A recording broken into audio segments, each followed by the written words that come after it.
track a little bit and just tell you who I am. My name's Amrita Litt. I am the author of the South Asian fiction novel called Chasing Kismet. I have a 2-year-old and a 2-month-old who's also here. And I've been married to my high school sweetheart for about almost 5 years now. I also own and operate a family business called Prabhu Sweets. Some of you may be familiar with it. It's East Indian sweet shop, and we also have a factory, so I have a hand in operating that as well. So what I want to talk about today is that a lot of people think about success in black and white terms. It's something that once you have those attitudes and behaviors that set you up for the path to success, it doesn't go away. It's there, and you're one of those people who just know what they're doing. But that's not necessarily the case. Sometimes it's a continuous process. You'll have days where you're extremely productive, and you'll have days where not so much, and that's how it's been for me. And it wasn't until I'd say about 2 years ago when I had my first child that I realized that success is what I make of it. Success is my mindset. It's how I wake up every morning, and it's how I go to sleep every night, and what I do in those hours in between. No one else can make you have the drive and motivation to get where you want to be unless you have the right mindset. That's what it all comes down to. And like I mentioned before, public speaking, not my thing, but it became my thing because I found a motivation. My very first motivation was having my first child, my son. I looked at him and I thought, how can I be the best possible mom I could be? How can I shape him to be the best possible person he can be? And I realized that I couldn't do that until I worked on myself first. So I thought, what are my fears? My fears are getting up and standing in front of a room of people and talking. But do I have things I'm passionate about? Do I have things that I feel need to be heard? Yes, I do. So I decided that would be something that I would work on. So then another passion of mine was writing.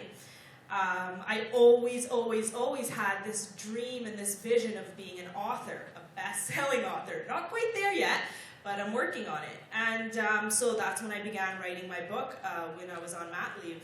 And I wrote this book and I put it out there to the world, and it's been pretty well received. That's what I realized, that you need to find something that you're passionate about. You need to find something that you do well.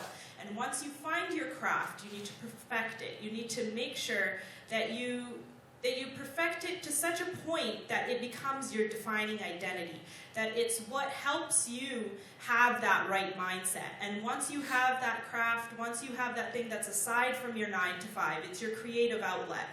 And once you have that, you'll find the right circumstances for success will come a lot easier.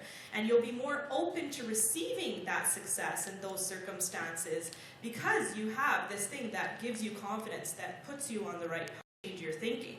And once you change your thinking and you find your talent, then there's nothing stopping you from there.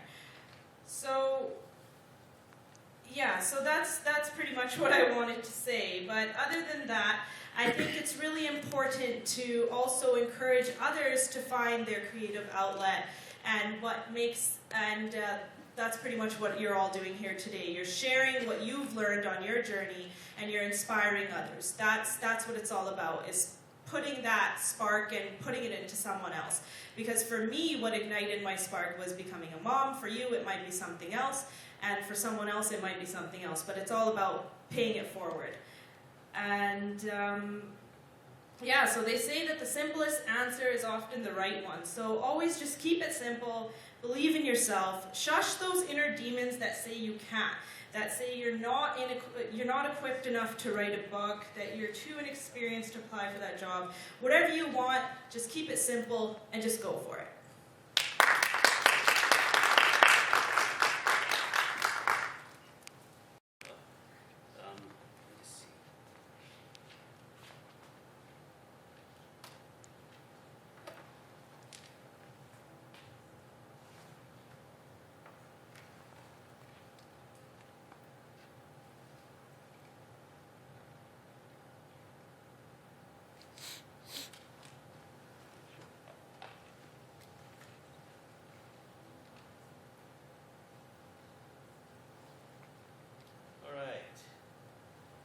Hi, good afternoon. I'll pick it up from where Reva left it. We'll talk about Primalize. A very interesting conversation we've had, and I've been an innovation facilitator. In fact, I have a session a little later today, and I'm going to be talking about innovation. Been working in India, other Asian countries, a lot in Europe. Unilever, number of projects, in Switzerland with Novartis, a dairy company in Denmark, an electricity company in France, British Petroleum, Castrol, Johnson Johnson in the US, a whole lot of these organizations. These organizations invite an innovation facilitator like me when they're looking for the next big thing, when they're looking for the next breakthrough product, process, business model, or even, in fact, these days, a new ecosystem architecture. The way organizations are coming in, and gone are those times when only large organizations could think of, large innovative organizations could think of disrupting and coming in and changing the world. Today, two guys in a garage can come in and rethink, the whole ecosystem architecture, and they could change the world. Now that's so there's a very different kind of innovation at play these days, and I'm going to talk about innovation a little later.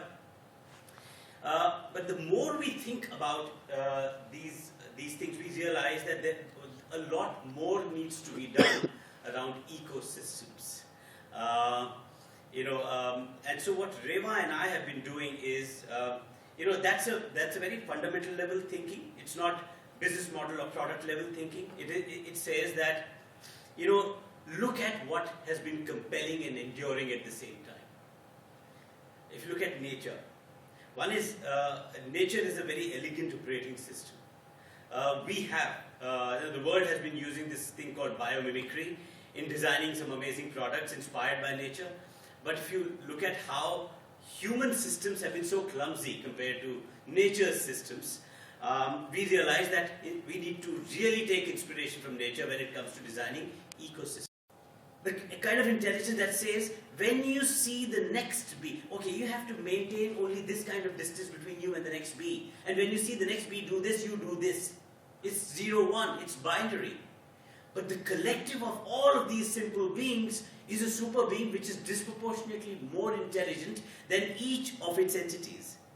That's what emergence is. Coherent behavior that arises from competition and cooperation among the entities or agents, that's what technically they're called, of a system. Small changes can have a surprisingly profound impact on overall behavior or vice versa. I don't know if you've heard of butterfly effect. They say when a butterfly, the meaning came from this interesting story that says if a butterfly flutters its wings in China, there's a storm in the US. But that's kind of become true these days. The US does catch a cold when China sneezes. That happens. But the thing is, that's how a system works. That some of these little things can have a profound or disproportionate impact and unanticipated. You can't even imagine how that happened. So that's what emergence is. So therefore, a society or a collective of human beings is also a complex adaptive system. It's a complex system. It's not simple. So if we are designing something that involves collectives, whether designing a family, designing an organization like WEF, or designing anything larger, we need to keep in mind the principles of system design. Because if we don't, and if we design it like a product, it will be a system, but it won't be a great system. It won't be an elegantly designed system. So let's look at how systems can be designed. So if that was the what of the system, now let's look at E in the swarm. Complete. These four are, in fact, it's based on a very interesting definition that WHO came up with. Before 1948, the definition of health that WHO had was absence of disease. And they changed it in 1948. The definition now is, and it hasn't been changed since then, is not just absence of disease, but complete physical, mental, and social well-being. In fact, I hear that they are wanting to add environmental to that. There's a lot of talk about sustainability. Sustainability is nothing but environmental health, right? So every entity that has all these is a entity which is congruent in its own self. So that's what congruence is, right? In harmony, in balance. Now, there is an insidious incongruence that creeps in without us knowing. Why is it insidious? We don't realize it when it comes. So, how does it creep in? So how do we define incongruence? First of all, it is living that is incongruent with our being. There is that bee in the swarm is supposed to behave is supposed to be led by its instincts and supposed to behave in a certain manner. If it doesn't, the swarm or the larger system interest gets compromised, right? So we as human beings are supposed to be in a certain manner, but our lifestyles might not be in congruence with who we are. So that's incongruence. Living that is not congruent with our being. You see incongruence. There are symptoms, there are signs, but we refuse to see them. One is stress in the system. And this is true for any system, whether it is a computer system, or a human system, or a biological system, or chemical system. Even thermodynamics uses this principle. How do you see problem or incongruence in the system? You spot stress or tensions in the system. There are stress forces. You see stress everywhere. Why do you need so many psychiatrists everywhere? Why do you need doctors? Why do you need so many? Obviously, there's stress in the system. That's one. Two, you see this is involved in around education and empowerment.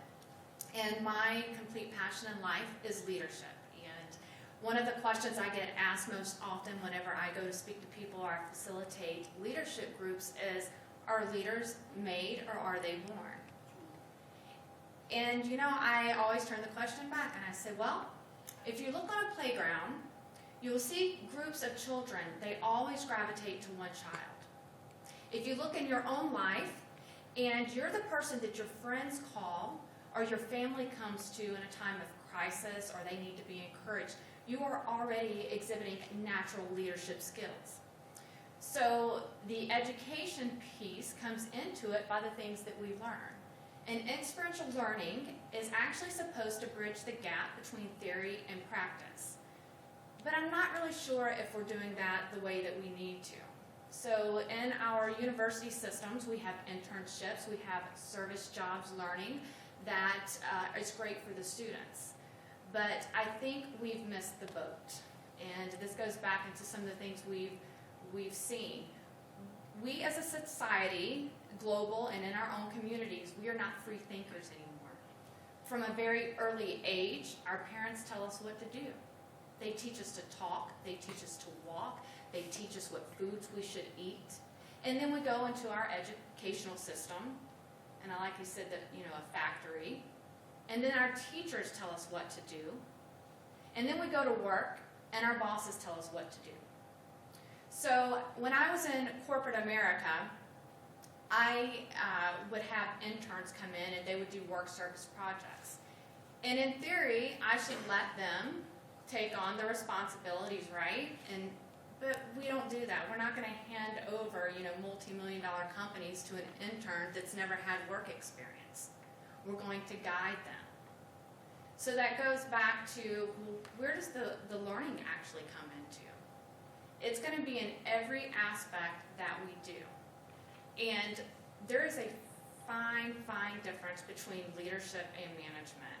And many of our speakers have talked about that aha moment. And I had my aha moment, which drove me to this passion for leadership.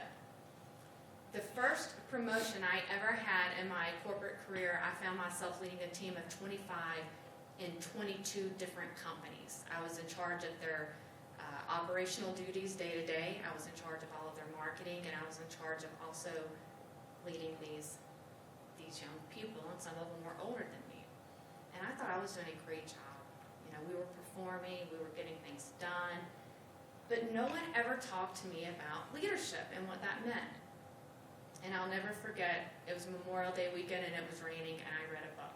And the book was The Traveler's Gift, written by Andy Andrews, and it was about the 7 historical things in the world and questions that we had to ask ourselves. And I cried throughout the entire book, and I said, I have failed my team. It was that aha moment that I had managed very well, but I had not mentored, I had not taught, and I did not lead them.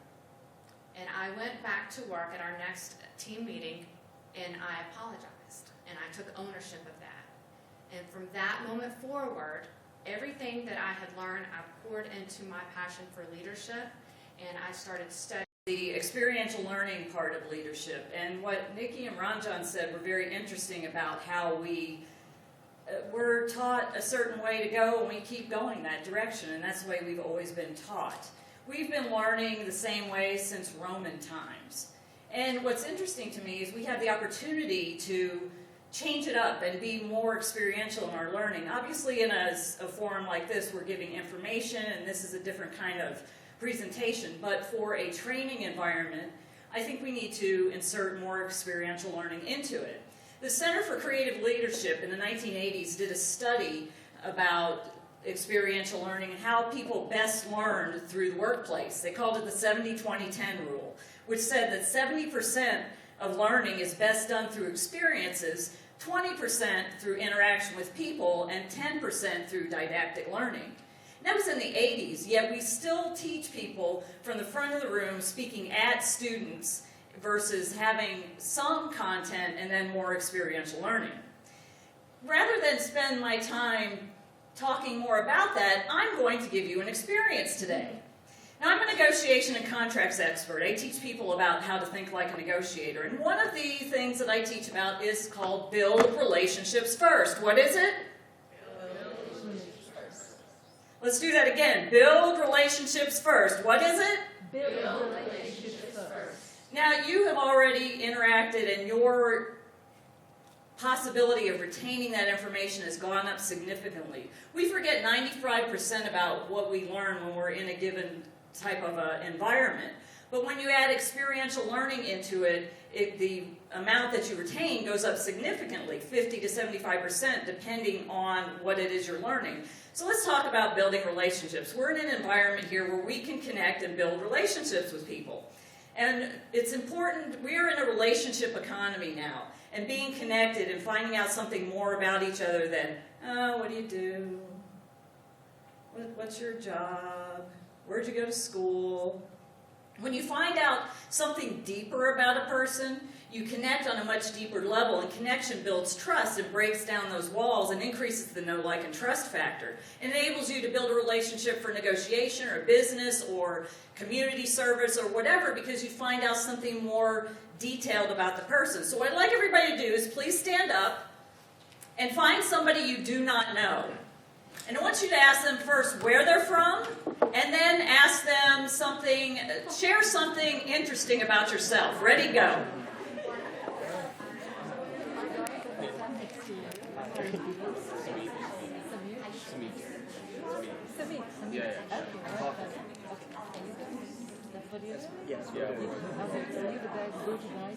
Now just find out where you're from and share something interesting about yourself or where you're from.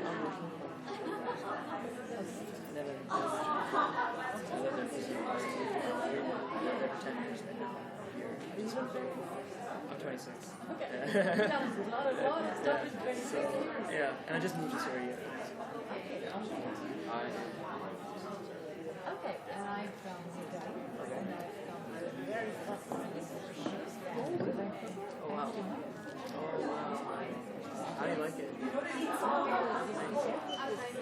All right, now I want you to switch and find somebody else that you don't know and ask them the same question. Where are you from? And share something interesting about yourself.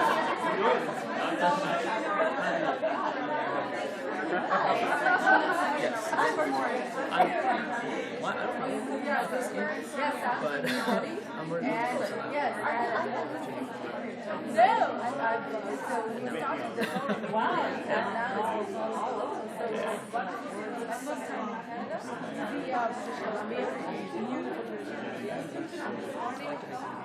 Just want to move that.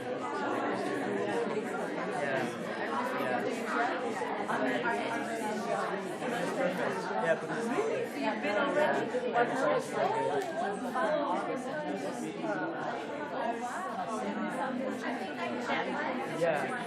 yeah.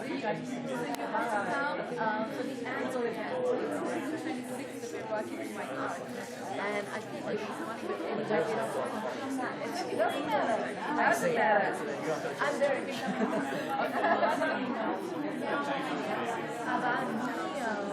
don't know why I'm in and every day is a new day. And you become and that's the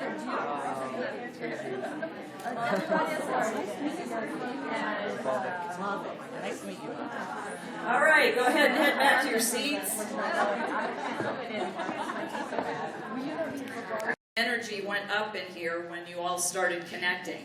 And that's what happens when you actually experience a concept rather than didactically learning to it. I could have stood here and told you about, I did tell you a little bit about the importance of building relationships and talked about a lot of different concepts, but when you actually experience something and have an experience with it, you're more likely to remember that concept when you leave, and the next time you go to connect with somebody, you'll think, build relationships first.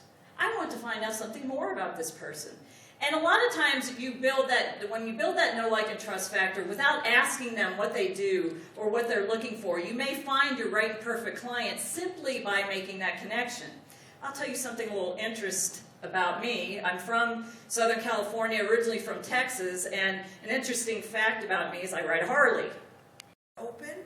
We cannot build walls. We need to be open to doing business with all different types of cultures. Yesterday I was very pleased to be right here at Surrey City Hall. I was speaking and leading a session on diversity equals inclusion, it equals city building. And Surrey is where we are attracting such significant international investment, and also within Canada itself, because our Prime Minister is so open to doing business from all parts of the world. And he is opening our borders, and he's a great brand ambassador for our nation.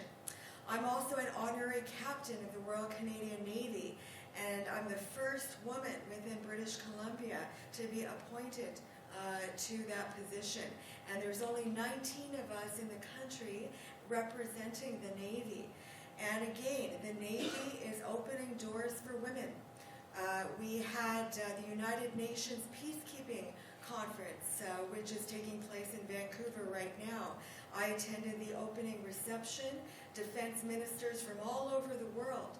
But the number one message that our defense minister articulated is that we are opening opportunities for women.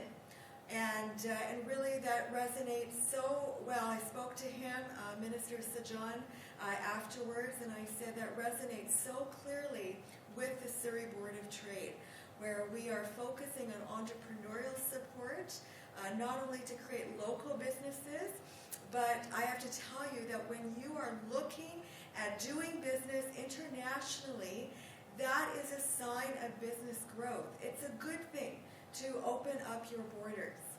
So I just wanted to say that, we are part of the reality, we're part of the global economic equation.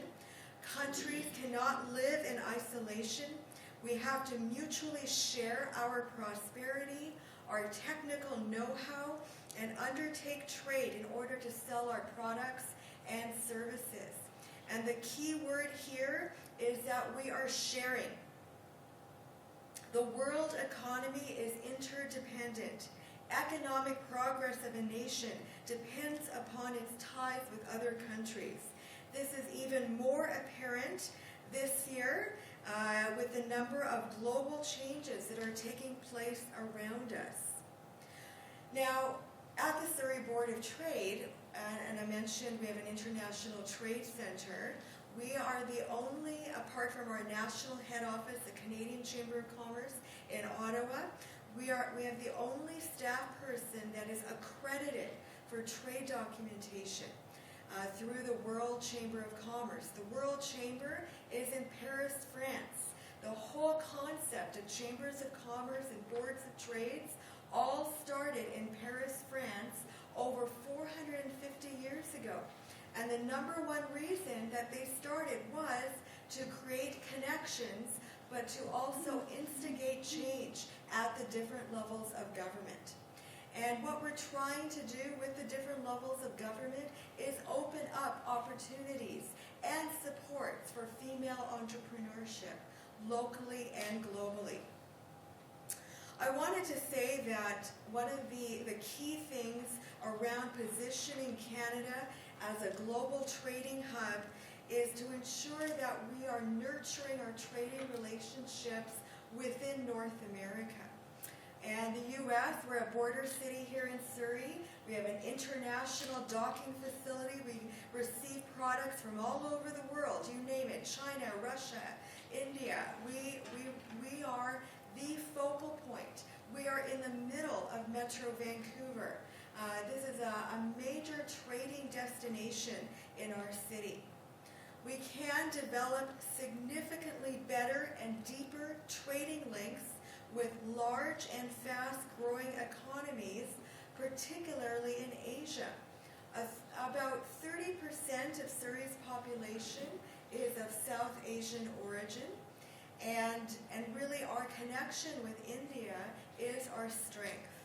We are bringing in 100 different physicians from India in June next year, and many of them are women doing amazing things in India, and amazing partnerships will be developed with Canadian physicians. This is our third conference to address cardiovascular diseases within the South Asian community. And we're hoping for some great technology and great announcements to counter things like heart disease, diabetes. We're investing in trade infrastructure to improve our physical access to global markets. Our BC government just announced a couple of days ago that we opened up an office in San Francisco because we're wanting to create partnerships with Silicon Valley and other tech environments and tech spaces. Metro Vancouver and Surrey itself is really positioned to be a tech hub. And we can only do that through the foundation of education. And that's through Simon Fraser University, Kwantlen Polytechnic University, right here in Surrey, British Columbia. That is really paving the way for youth, paving the way for women, to ensure that we have opportunities locally and globally. I sit on Simon Fraser University's President's Advisory Council, as well as India's Advisory Council, where we have sent women, young women, to learn about Bollywood, to learn about how to direct a film in Mumbai, to take a look at partnerships in Delhi. It's just been amazing to be able to invest, to sponsor, to support those types of networks and the foundation for women. So ladies and gentlemen, we wanted to say here through the Women's Economic Forum, and it is really a marathon of topics, a marathon of learning, but look us up, Surrey Board of Trade, businessinsurrey.com. Don't underestimate what happens here in Surrey. For those of you that are out of town, take a look at what is happening here. It's a phrase, it's a word that's being used quite frequently nowadays, and especially in the New Age movement, people talk quite a bit about it. And being holistic means being whole, being complete, being in balance. You know, when we talk about holistic health, we talk about physical health, mental health, spiritual health, sexual health, all these things working well with each other. And when we're talking about holistic lifestyles, it's almost the same thing. You know, I'm a family counselor. I've been doing counseling for about 25 years, seeing thousands of clients. And quite often in counseling, in psychology, we talk about parts. You know, we'll talk about, you know, this part of mine wants a certain thing, and then there's this other part of mine that's conflicted. So for me, when I think about parts, I think about some of the major ones that stand out for me are the inner child. You know, there's that child within us that's needy sometimes, that gets hurt easily, will throw tantrums, is also playful. You know, there's the professional part of us that wants to succeed, do well in business and in other aspects of our lives. There's the romantic part of us that wants the love of their life. And the one part that I find that governs almost everything that we do is our ego. You know, we're governed so by our ego because the ego always wants more and more and more. So whether it's more fame, more status, more power, more money, more things, the ego is always needing things. And that's the one that keeps us in imbalance and also makes us incomplete. So, I mean, what the ego does is it makes you want things, and I'm thinking of myself where I have a closet full of clothes that would last me 3 lifetimes. The stuff that I had in my pantry was enough that I could open a small corner store in India. Why do we need so much stuff? And I don't know if you guys heard about this sale that happened on Alibaba recently for Singles Day, which was November 11th. And any guesses on how much Alibaba sold within an hour? What was sorry? 1 billion. Pretty close. Well, actually, a little bit more. 1 billion is quite a bit, and that's probably what I would have said. Any other guesses? $8.6 billion within an hour. So what are these people buying, and who are these people? So these are people from 193 countries that went online, and the sales per second, I think the transactions were like about 256,000 transactions per second. So that's us. That's our crazed, hungry egos that are wanting things, that are constantly wanting to feed ourselves. So what's the cost of that besides the dollar value? You know, the cost is that we're depleting our ecosystem. You know, when you look at China, I encourage you to think about what are some practices that you can take in so that you are living that complete life. You know, when I grew up in India, and the elders there would often say this as a blessing, and they'd say "Sukhi raho," which means may you be content. So, you know, so they weren't saying things like, you know, may you be successful, may you make a lot of money, may you become a rock star. It was all about may you be content. And so that's my wish for you and, you know, everybody that we impact, that we're content. Thank you. It's great to be here. I'm actually super local. I live just across the river, which is a beautiful opportunity for me also to be part of this roaring aspect of our community. So thank you so much for bringing this amazing event here. I'm speaking on the power of P, which is a mind thing, and it's talking about perception and how we can move from pain to pleasure. And for me, that starts a little bit, as often things have in my life, through connections with horses. And I have the blessing of being able to share my life with 4 horses, and a lot of the work that I do is in their company. They're actually my co-facilitators and my co-teachers, and my dear friends and family members as well. And in 2008, I had a very severe riding accident that left me unconscious and broken, and certainly in a lot of pain. Now, physical pain for sure, but also mental, emotional, and spiritual trauma that accompanies such an event like that. But what came out of that was one of the greatest pleasures and joys of my life, was a transformation in my perspective around what's possible and how healing can come through an opportunity like that, and an opportunity for growth and change. What I realized at that time was I didn't have any beliefs, or subconscious beliefs in particular, that supported my body's ability to heal, let alone my emotional trauma or spiritual and mental trauma. And so I began a course of study, and at that point I was a school teacher and a school counselor, also a therapist in private practice. But what I did was I deepened my experiential applications of a process that I was teaching in the schools called Psyche, or psychological kinesiology. And it led me on a journey where, actually I just got back from Bali where I was teaching Psyche and horsework as well. So being able to expand my opportunities for engaging with people in this learning capacity has been immense.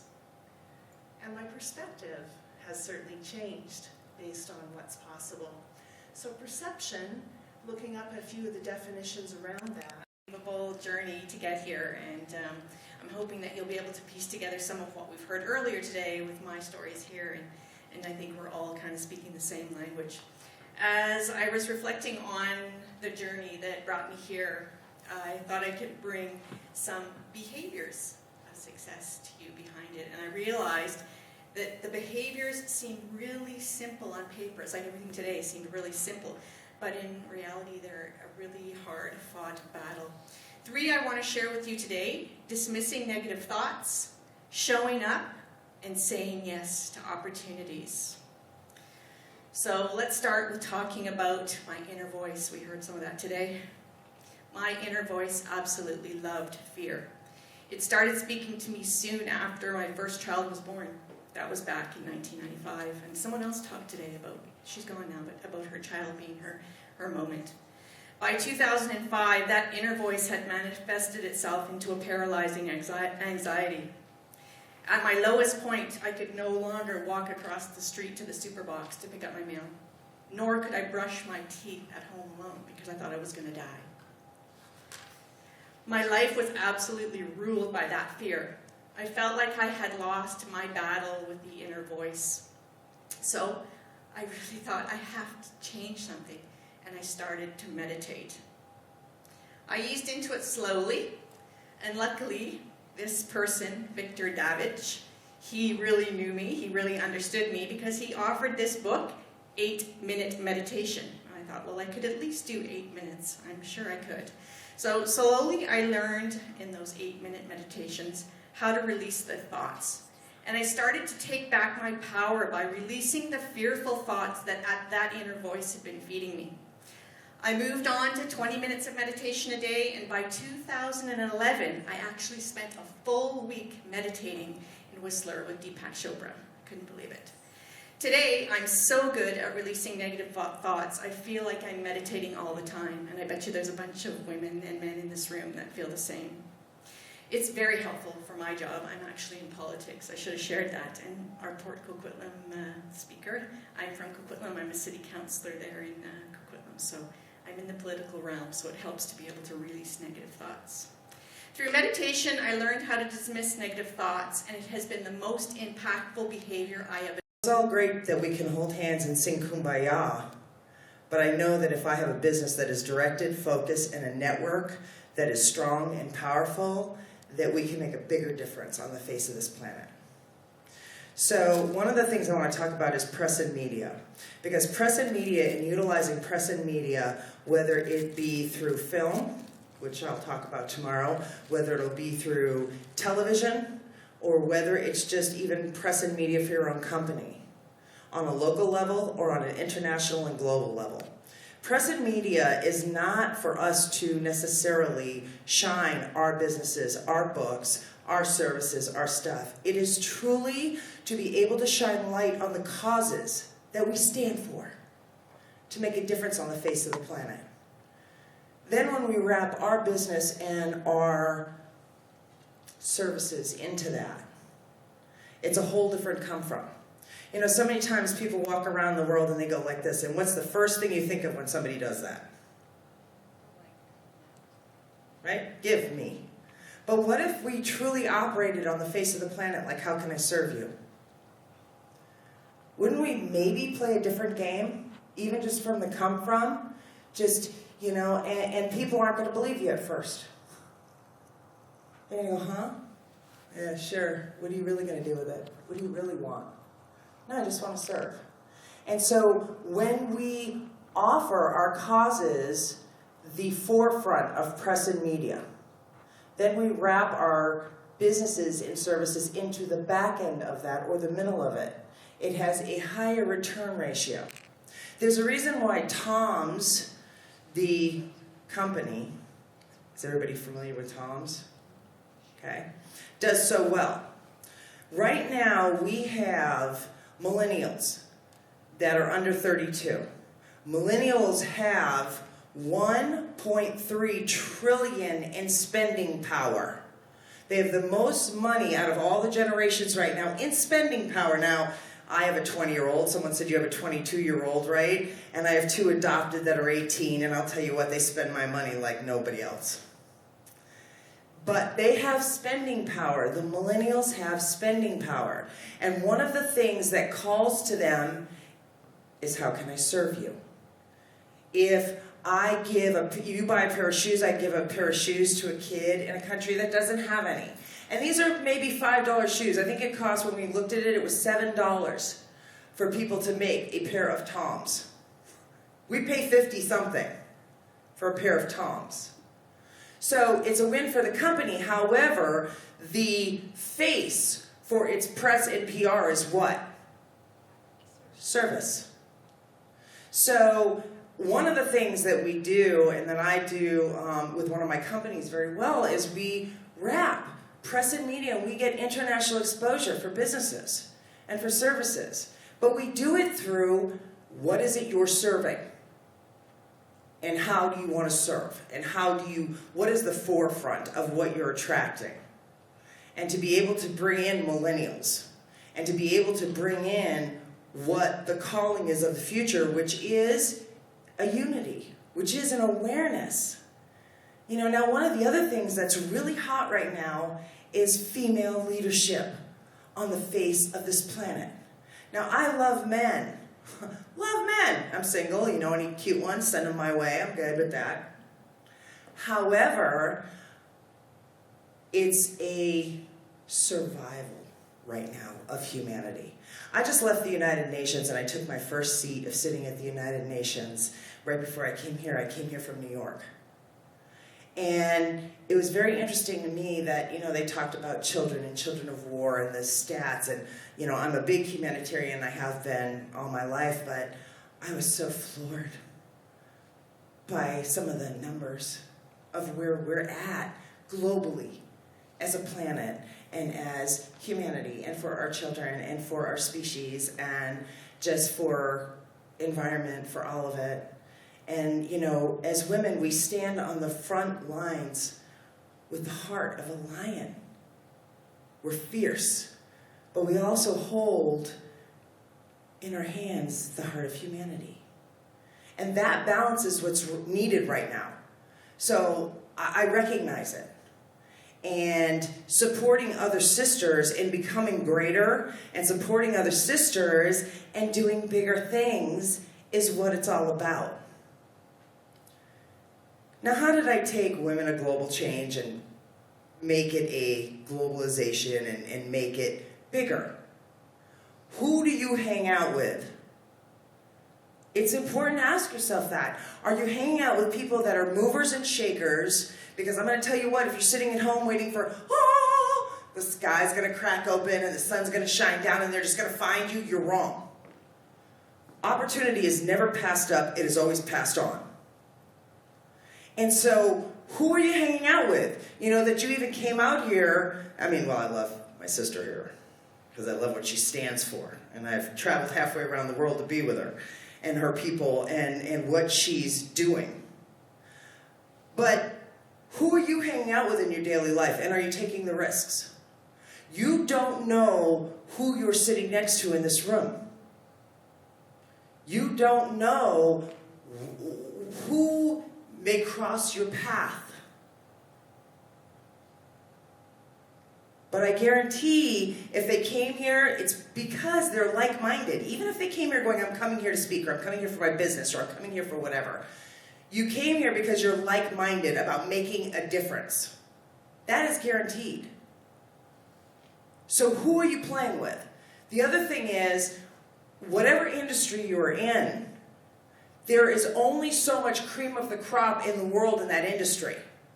You want to go, and I said this the other day when I was presenting something, I said, I don't even care if you're in the steel industry.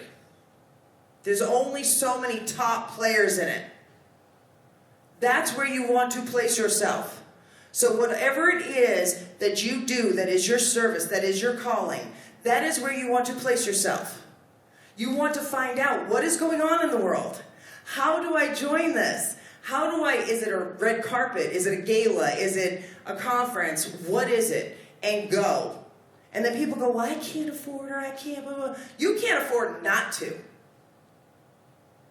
As far as I'm concerned, none of us in this room are here to play small. Not here to play small. So when I started the Women of Global Change, I started this organization because I believe in social impact, and I was traveling the world. I was working with Richard Branson, with Virgin, and I was working with Kimberly Clark, and I also, one of the things I do is I put products and services into marketplaces, everywhere from Nordstrom's to Walmart, to Trader Joe's, to around the world.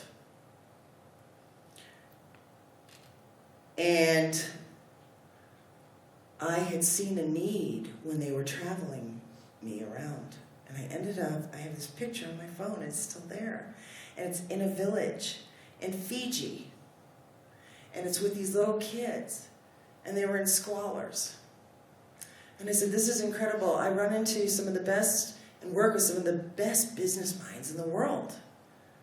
And yet here I am sitting with these little kids with dirty clothes and no money, you know, but they're happy and they're laughing. And I'm like, I could do more on the face of this planet. How do we come together as leaders, and how do we come together as a business network to do more, to make a difference? Because I'll tell you what, you know, you don't take the millions of dollars with you when you go. You don't take the jewelry with you when you go. You don't take what you take, and what is how you lived your life, is how you shared your life, is how you, the journey. It's a soul journey, right? And sometimes I think we forget and we get caught in the doing instead of the being. So anyways, what I did was I said, okay, I don't want to just do this alone. I started bringing some friends with me, and then the next thing I knew, I said, I'm going to call other organizations. Sister, how do I join with you? How do we join forces? How do we play bigger? And a lot of them said, okay. I had one that said no. And I went, okay, next, just keep going. So how do you play bigger? I challenge you to play bigger. Bring your message bigger. Play outside of your neighborhood. Play where it's a little bit scary, where your knees shake just a little bit. Not where you're a lemming and you're jumping off the edge.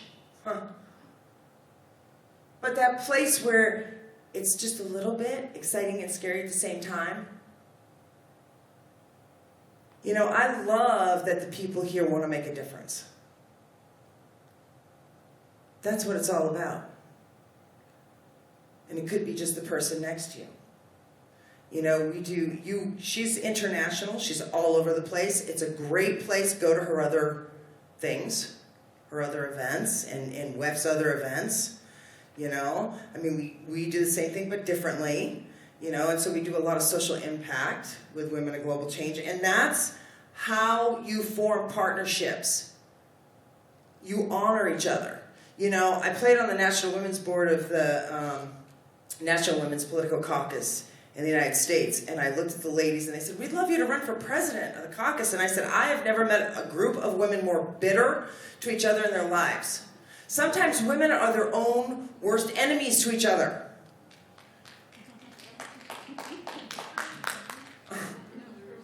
Isn't it true? Well, we have a generation that is looking right now. I'm 52 years old, proudly 52 years old. And we have generations that are looking up to us right now going, how do we do this? My grandmother was a stay-at-home mother, wife, whatever. My mother was a burn your bra, kind of women's liber, feminist. And I'm like, how do we play in the middle? How do we show them balance? How do we show feminine leadership and feminine cooperation versus competition? Because it's really needed right now. that they can see other sisters that look at each other and go, you're beautiful inside and out, and I love and admire and respect you. And that we live in integrity when we say that the words match the music. So, with your businesses, utilize PR, utilize media. It is not hard to get into the international press, and it is not hard to get localized press. Wrap it up, your services and your products, to a cause. Attend galas, red carpets that speak for your cause, that have some star power to it, that have some world recognition to it. Attend the events in your industry that are the top 5 events. And I don't care if it's $2,000 a ticket. I don't care if it's $2 a ticket. You need to go. That's where you're meant to live. Larger than life. That's where you're meant to play. So, the other thing is, reach out to other like-minded sisters when they realize that this isn't a threat. They go, hey, I want to play. I want to play. You know, and you want to play internationally, you want to play globally, play with her right there. You can talk to me, too. I play international. But so does she. So I don't know why you're here and why you're sitting in your seat. I know why I'm here. One, because I respect and admire my sister here. And the other reason I'm here is because we need female leaders right now on the face of this planet desperately. That will take a stand, that don't have a chip on their shoulder, that aren't in competition with men, and for the love of God aren't in competition with other women. Because it really gets to a point where it's like, wait, who am I fighting? The men, the women, who am I? Where, you know, we've got to unite to make a difference.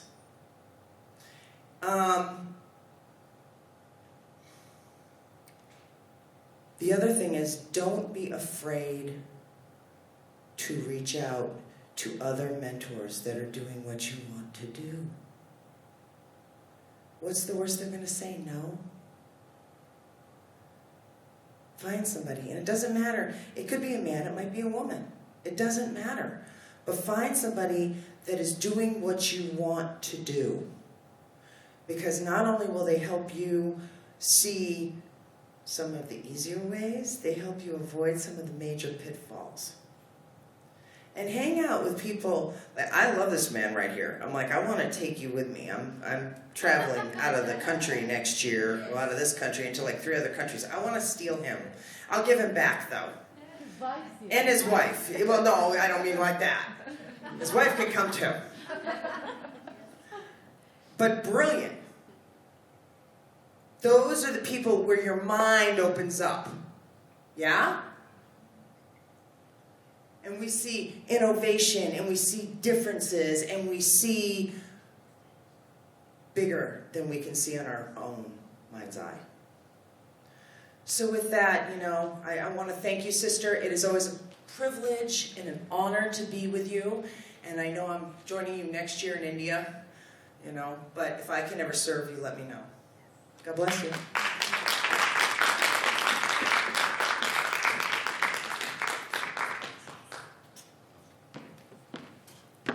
Thank you, Shelly, for always showing up.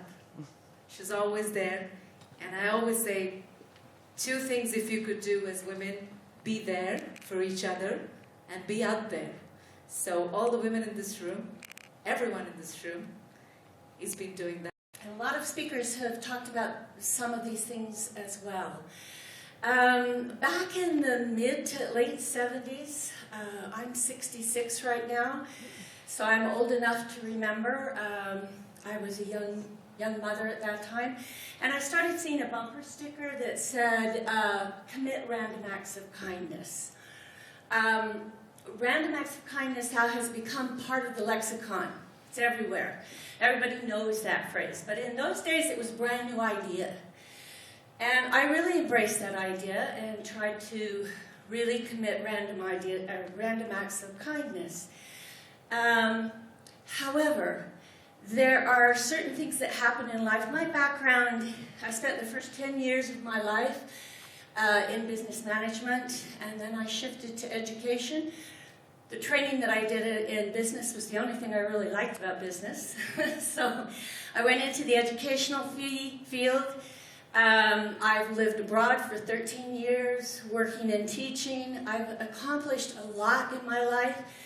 I've been able to meet a lot of people from all over the world, from all walks of life. And one of my goals was to travel. I've been to over 35 countries. I've achieved a lot in my life. Been able to feel really confident, get my self-esteem up. And what happens also, I'm an abuse survivor. I spent the first 25 years of my life, both at home and in my marriage, in severe abuse. The statistics show that 4 out of 5 people in the world have experienced some form of abuse, some significant form of abuse, whether it was bullying, verbal abuse, mental and emotional, which often come together, physical or sexual abuse. That means that most of you here, 80% of you here, have probably experienced some kind or some form of significant abuse in your life. What happens for the statistics think that it's more like 95%, especially for sexual abuse because it's often underreported. What happens for more than 50% of people, and it's a little bit skewed for women over men. Women tend to experience more forms of abuse, particularly sexual harassment, particularly in the workplace, than men do. More than 50% don't do anything about it. They just get over it, stop talking about it. It's over already, it's done, whatever. Just get on with life. They stuff it, they work on their self-esteem, they work on their confidence, they work on their career, and they get on with life. I did seek help and counseling, and I did get on with my life, and I was able to achieve a whole lot with it. What I found, though, even though I had achieved a lot, there was a time 13 years ago where I had to work with an individual who was very much abusive like my mother. I worked with him for about 18 months, and I fell apart, literally fell apart. My adrenal gland shut down. It took 5 years to get diagnosed with that. I was almost dying, and they couldn't figure out what it was because they don't want to test for adrenal glands. But it upset me so badly to have to work with this individual and be around him. So once I I figured out what was happening about 10 years ago. That's when I actively started the kindness practice for myself.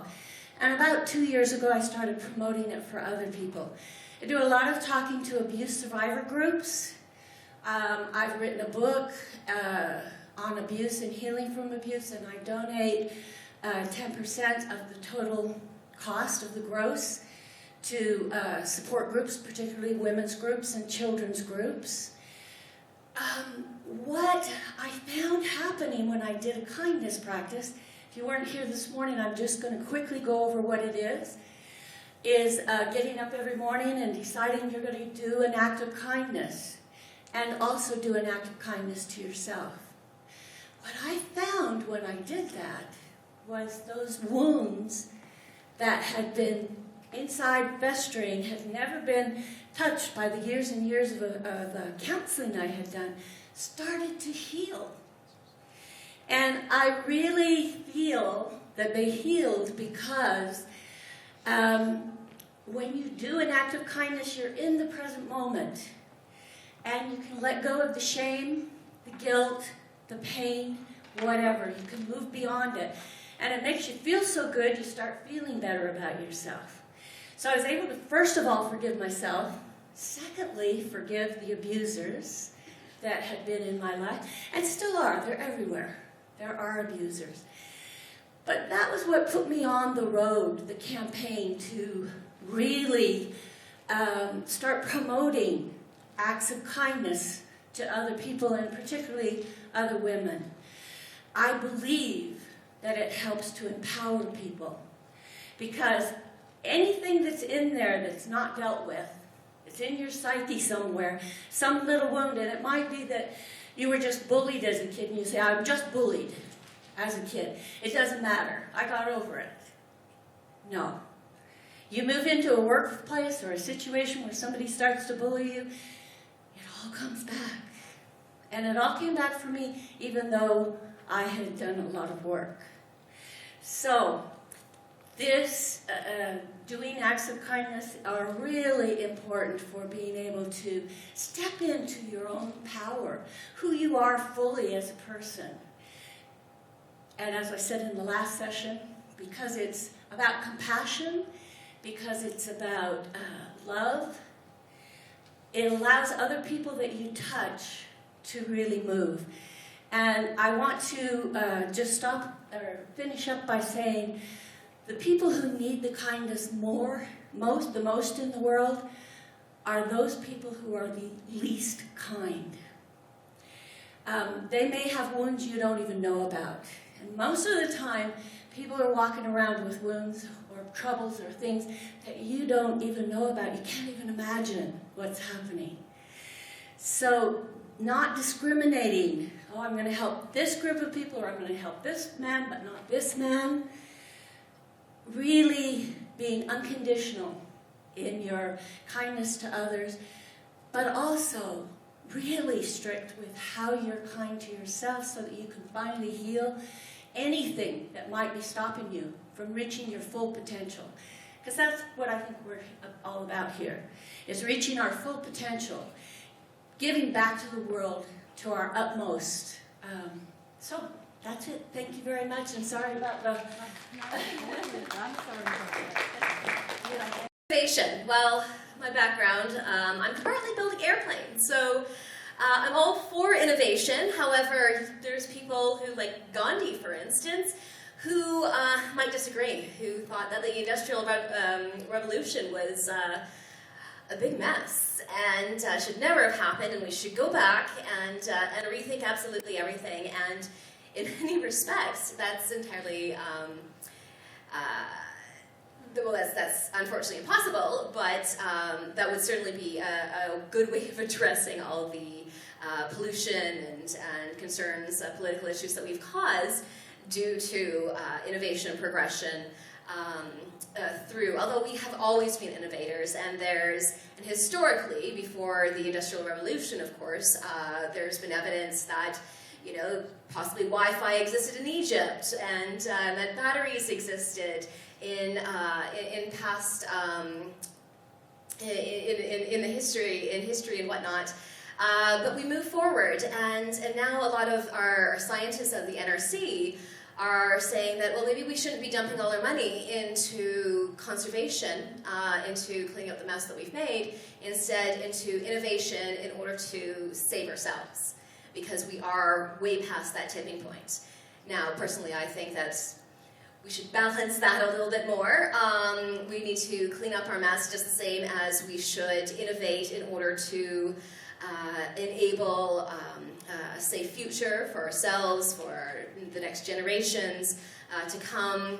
But innovation is how we are able to survive on this planet, on possibly the next planet.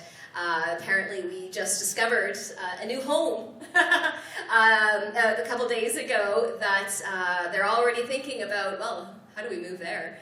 And innovation will get us there. The Richard Bransons and Elon Musks of the world will develop technologies in order to make these things happen, because when we have finished destroying this planet, we will need a new home. But innovation is becoming smarter.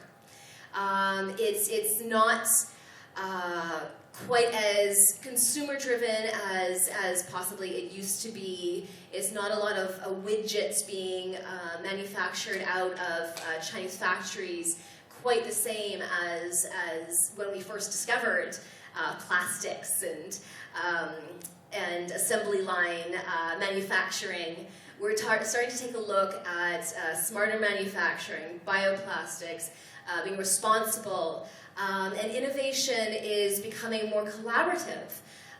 In working with different educational institutions, I've been very impressed that we have gone beyond that whole isolationism, hoarding your patents and your licenses, and to the bitter end, and instead of seeing the death of those technologies, collaborating to share, to make them better, to see exponential growth and development, and harnessing brain power from multiple sources in order to create fantastically awesome technologies that will basically see our Star Trek realized over and over and over again. And to that end, I am so happy to be a part of scientific innovation and seeing how our future can look. Currently, I'm working on a capstone project with BCIT, UBC, and other private organizations regarding fuel emissions. Because, of course, we have different options, and we're readdressing hydrogen fuel. So we're hoping to take the future of aviation to zero emissions using hydrogen fuel engines. And we have the technology. Everything is within our grasp, and it is only now, with the ability to partner with these entities, the excitement to collaborate, the excitement to share knowledge, the excitement to share resources, that we are able to truly address hydrogen fuel instead of it being growing in one lab and having the same oversight, the same brains, basically beating a dead horse. So there are so many possibilities to look to our future, to have a smarter future, to slow down that Titanic, and hopefully veer it off course enough that we can lengthen our stay here, and until we are able to innovate to provide the next place for us to reside, which is an unfortunate truth. But that's why innovation is truly more important than ever. Now, of course, we can take that also into taking a look at the gender perspective. After all, this is the Women's Economic Forum, and to take a look at why innovation and how innovation can empower women in various ways. Of course, environmentally, in developing countries, bringing water resources closer to villages so that the women walking to get the water are going to be raped on the way. Providing digital entrepreneurship so women can provide financial means to support their families. That the heads of households are being supported economically. Innovation plays key roles in microloans, in providing access to education. We are not going to be able to get to the next steps and achieve Planet 50/50 by 2030 without innovative solutions. Thank you. Thank you.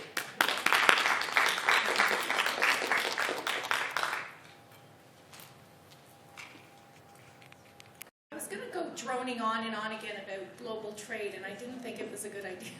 Because I think you had enough. And I actually think that this is probably a little more relevant in terms of, I'm going out into the light. Yes, for the video. Oh, okay. I thought this might be a little more, just to tie it into the fact that it's a women's economic forum. so I wanted to talk a little bit about this. And this is part of a bigger talk that I did last year, and it was actually very relevant because it was around the time of the global, sorry, I'm standing in the wrong spot. I'll continue to do that. It was just after the Women's March, and a lot of the things that I talked about were sort of things that happened to me and things that I've been listening to a lot of you talk, and I want to sort of stress why women just, we're talking about getting women involved, but why is that economic empowerment of women so important? So I really love this phrase because it, in her article that she talks about, she says that when a woman is in an authoritative position, it scares the hell out of people. And I kind of, I experienced that throughout my career in that I remember when I was working as a partner, actually I wasn't a partner, just as even a young woman in a firm, the managing partner came up to me and said, well, you're like no woman we've ever known. And I'm assuming that meant because I was vocal, I was confident. It was the late 80s, and women were just starting to be in business, and I guess they just weren't used to women. So I really love that quote. That's just, I'm going to run through a lot of these. This is my family. So I grew up in a very large family, and we didn't have a lot, but it certainly pushed me to be determined to get to where I am. I'm somewhere hiding in there. And to be a dreamer, and I think women need to reach beyond just what they see as their traditional roles and such, and they can do what they want, and beyond these stereotypes that people often place into us. So I love quotes, so I'm going to bypass these. And just to draw on something that someone else said about that women supporting each other. There's a thing called the tall poppy syndrome. Who's heard of that? Can you hear me okay? Yes. So the tall poppy syndrome. Oh, can you hear it now? No. I don't know what happened. She says the push button beneath it. Just try and see. This one here? No. I think it's running out of battery.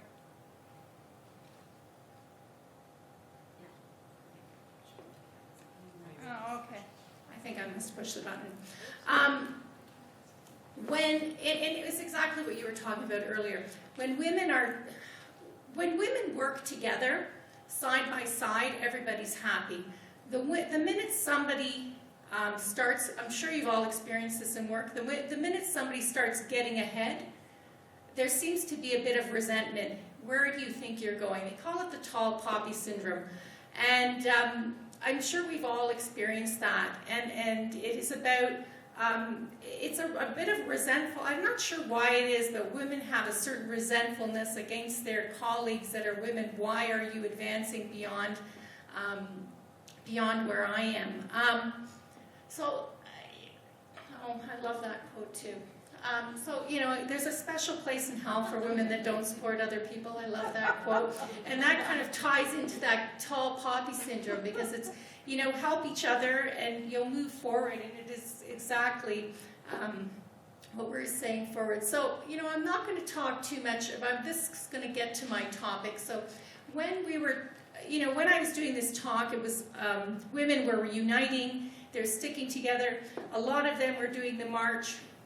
I think a lot of them probably didn't understand why they were marching, but it was about unification and this particular scene is actually from the 70s, but it is something that has repeated several times. It happened in the 30s, it happened again in the 70s, it happened again last year.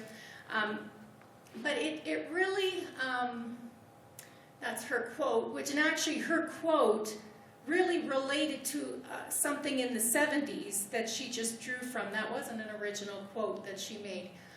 So why is it now to, the important factors? Why is it that it is important for women to be involved in economic change and be involved and have more participation?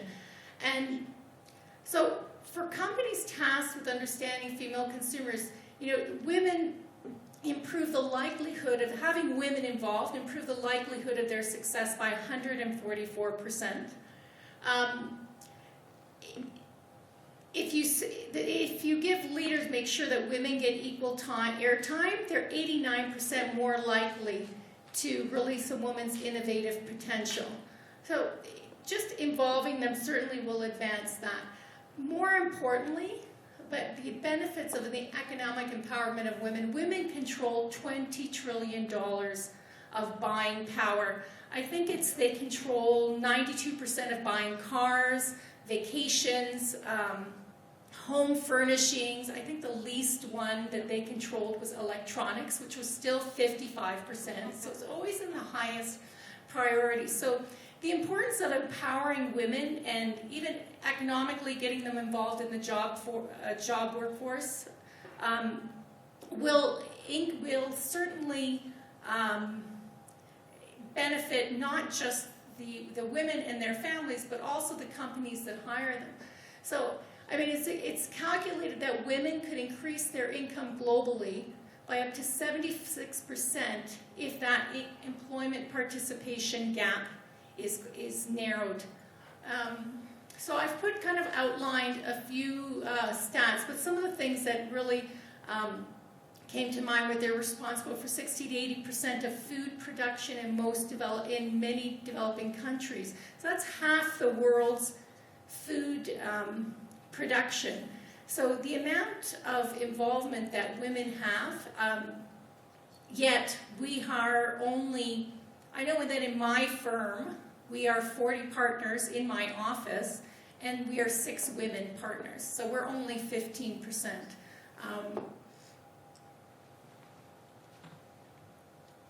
So women,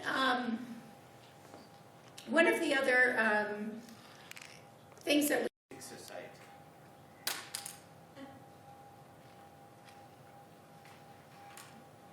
Haven't we become congruent with our incongruence?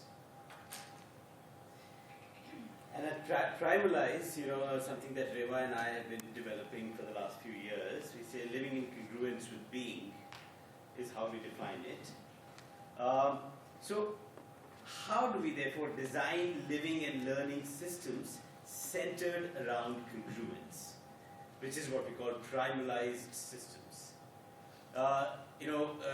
Typically, the world, if you look at the business world, is very fond of talking about, identifying the needs out there, the consumer's needs. We say there are societal urges. A lot of time is spent around rational needs and emotional needs. We believe there are no rational and emotional needs. There are only primal needs, and there are rational and emotional expressions of primal needs. If you look at the history, again, of successful businesses or products or services that have become very compelling, you'll see that they, either by design or unwittingly, hinge themselves on these primal needs, and that's why they became very compelling. There are only rational and emotional expressions of those needs.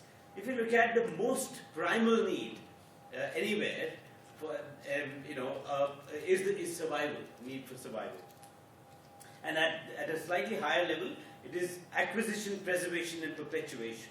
These are the 3 needs, and you can break it down further into others that you can read up there.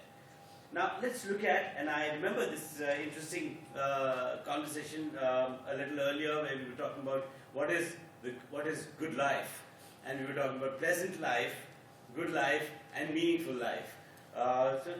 Here, although I've written good life, but what I mean is, if we go by what she was sharing, is pleasant life. It all starts with, and this is a causal loop I'm sharing with you. A causal loop is something that shows you the causes behind what is happening. So we'll see how it goes. So it all starts with hunger for life fulfillment. We are all seeking life fulfillment.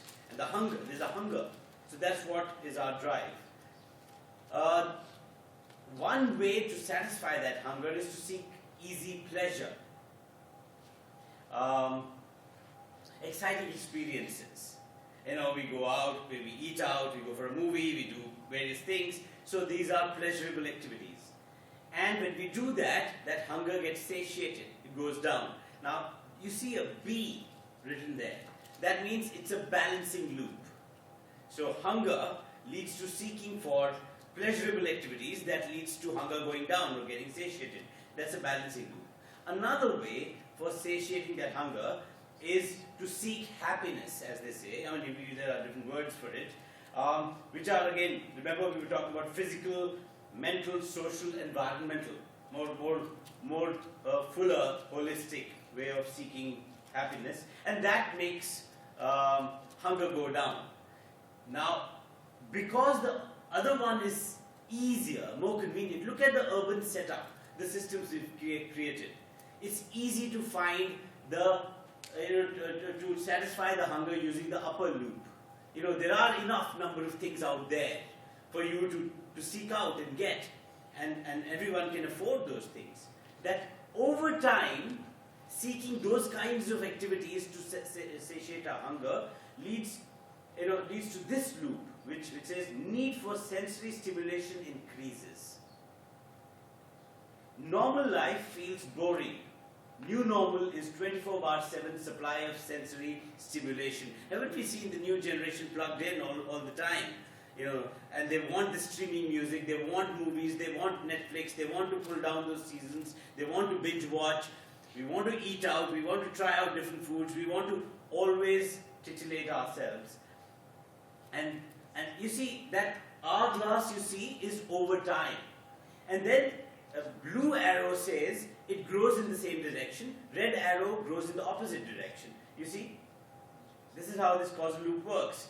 When the hunger goes up, the need to satisfy the hunger also goes up. That's a blue arrow. And when you seek more pleasure, the hunger goes down. So that's a red arrow. That's why it's a balancing loop. So is this. But this is a reinforcing loop. It's a slippery slope. That's why it's called an addiction loop. Over time, normal seems boring. And the new hunger thresholds that we have are actually abnormal.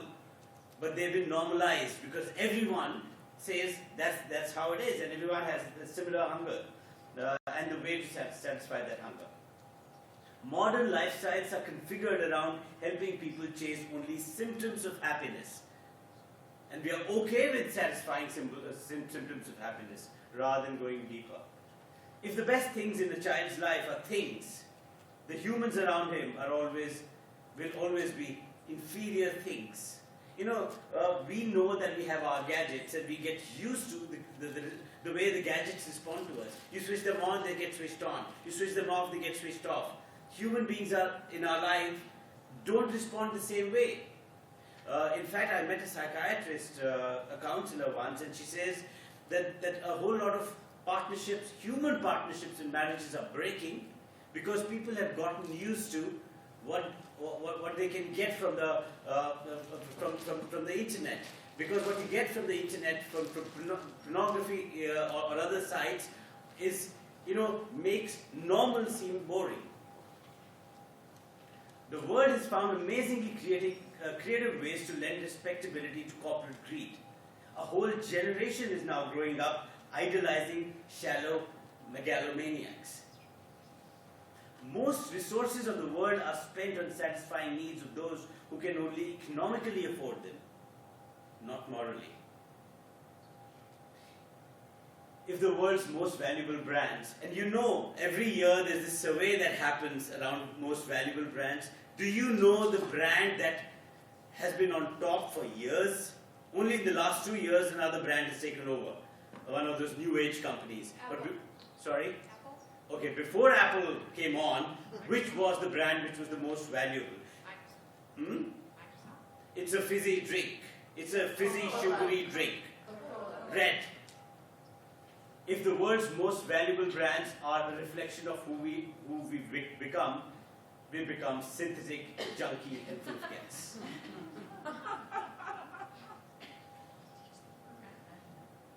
So congruence in space and time. Now if you look at look at this axis, this is the time continuum. the various life stages in our life. So there is the past, the present, and the future. Say, for example, we are looking at it at this point in time when the person is going through that life stage, and you look at the space continuum on the other axis. Interestingly, when we look at the space continuum, even in our body, there is the outer and there is the inner. So we say, when we look at the primalized model, we say there's inner ecology and there's outer ecology. What happens inside? Human body, by the way, it's a very interesting piece of data. There are 100 trillion cells in the human body. Only 10% cells are human cells. Did you know that? Only 10%, which means we are only 10% human. The 90% cells that we have are microorganisms that live inside us or on us. It's called the microbiome. So each one of us is not an individual, we are an ecosystem. When the Queen says we for herself, she's right. We are plural. We are 100 million cells, out of which only 10 million are human cells. You see, so there are this microbiome thing, there are these cells inside and there are these, we cultivate a flora of microorganisms outside. And there's an exchange happening all the time between the inner and the outer. So there is inner ecology, there's outer ecology. And if we were to listen to all the soap companies and kill all the germs, we won't be around, by the way. Because germs are who we are. So there is inner ecology, which is, in fact, if you look at any living being, there is the alimentary canal. We eat a lot of stuff that goes through the alimentary canal. That's the inner. Then there is the inner, which means when you digest the food and it gets assimilated, it goes into the inner. Actually, the alimentary canal is not really inside. For a lot of living beings, that alimentary canal is just outside. It's just a tunnel through which food goes. We stuff a lot of stuff, but the body doesn't take all the stuff that we are putting into our alimentary canal. It just throws it away. Only some things are assimilated. So that's inner. So you see, like you have the inner and inner, you have the outer and outer. Outer is the immediate outside surroundings, and that includes the space our personal space plus the human beings that are in the personal space. Then there's the outer, which means the space where Reva spoke about human scale, where we were not allowed to go, where we were living earlier. We've come from the other part of the world, we've come from India, 20 hours of flight. Human beings, we violated. Human beings weren't allowed to really breach these boundaries and go that long distance. When we say, I love salmon, and I want salmon that comes from Fiji Islands, and I go to the supermarket, Walmart, and get it. I will get Washington apples. I will get apples from India. I'll get things from wherever else. And those things need food miles to reach you. These belong to outer. So you really have 4 layers there. You have the inner and outer. You have inner, and you have outer. That's the space continuum. And then you have the life continuum. If you look at it this way, congruence, when you find congruence across the time and space continuum, is when you are truly congruent. When you look at the time continuum, that's where culture comes in. Only present is not important. We are what we are because of where we come from, the culture we come from. We can't forget that culture. Where we will be thanks to where we are today. So you see, I won't spend too long here, but there is a whole lot on this slide which talks about how to achieve congruence across time and space. There's another very interesting, in the theory of complexity, people say everything tends towards balance. Everything tends towards congruence. All systems tend towards balance. They want to go towards balance. But interestingly, in biology or ecology, when you see the species that have survived over the years are the species that have lived on the edge of chaos. While balance is great, in thermodynamics too, entropy leads to, if you leave a system that has a lot of chaos, it will get to order. You want to get to order and balance and harmony. But the species that have thrived and survived are the ones that have lived on the edge of chaos. Why? Because too much of balance and harmony can lead to decay. And the species that have lived on the edge are the species that had to reinvent and reimagine their existence because they found themselves in those uncomfortable zones and they had to find new ways of survival. And when you are challenged is when you begin to grow, interestingly. So you see, complex adaptive systems function best when they combine order and chaos in an appropriate measure. Perpetual pursuit of congruence, not incongruence, but pursuit of congruence. Life is a pursuit of balance. You know, Mother Nature, here's another quote. Constantly throwing us off balance is Mother Nature's way of keeping her kids meaningfully busy finding balance. Haven't we seen, mother dogs, keep pushing their little puppies everywhere? And we say, how cruel can that mother be? But that mother is throwing the puppies off balance so that the puppies find their way to find balance or learn how to find balance. So that's how Mother Nature does. It keeps throwing us off balance so that we get busy finding balance. And life is pursuit of balance. Right? So that's what it is. Okay, I'll skip this one. This is a little technical. It's a platform model. I don't know if I want to talk about blockchains and cryptocurrencies now. This is my last slide. There you are. So these are some principles of design that we pulled out, saying if we have to design congruent systems inspired by nature and inspired by social systems that have endured, these are the ones. Everything is a system. There is no non-system out there. And when we treat systems with the methods that we've designed to design non-systems, we are not doing justice to that. So, design the architecture that the systems deserve, that the systems need, and then work from there. Individual good and greater good should be in sync. Like I said, every entity operates out of self-interest. But if it had counter purposes with the larger systemic interest, it doesn't work. They are not congruent. Circular, not The cinema is concerned, which is pretty much like, cinema anywhere. You have an idea of what the female actor should look like physically.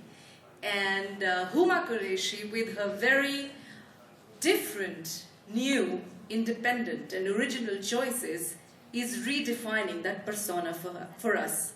And she's here in Canada. She was actually supposed to be at the Women Economic Forum in Kolkata, and somehow it didn't really work out at the last moment, and we were just talking about it backstage, that it was destined to be here in beautiful British Columbia. So please join hands in welcoming the beautiful, the different, the bold, the original Huma Qureshi. Woo!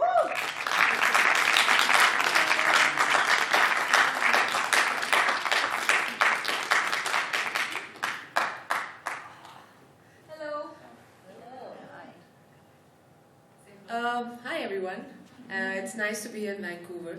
It's my first visit and it's on its way to becoming my favorite city in the world. Whoa! And it is true. And thank you for having me here. It's so nice to be here part of the festival, my first time, and I hope not the last. Not at all. So Huma, we will Welcome you with a traditional ceremony. At the All Ladies League, we have a ceremony called Shakti Bandhan. So since you're from India, you will know a little about what that could mean. So Shakti is the divine feminine in every woman. And we as women celebrate that with the sisterhood band. So any hand.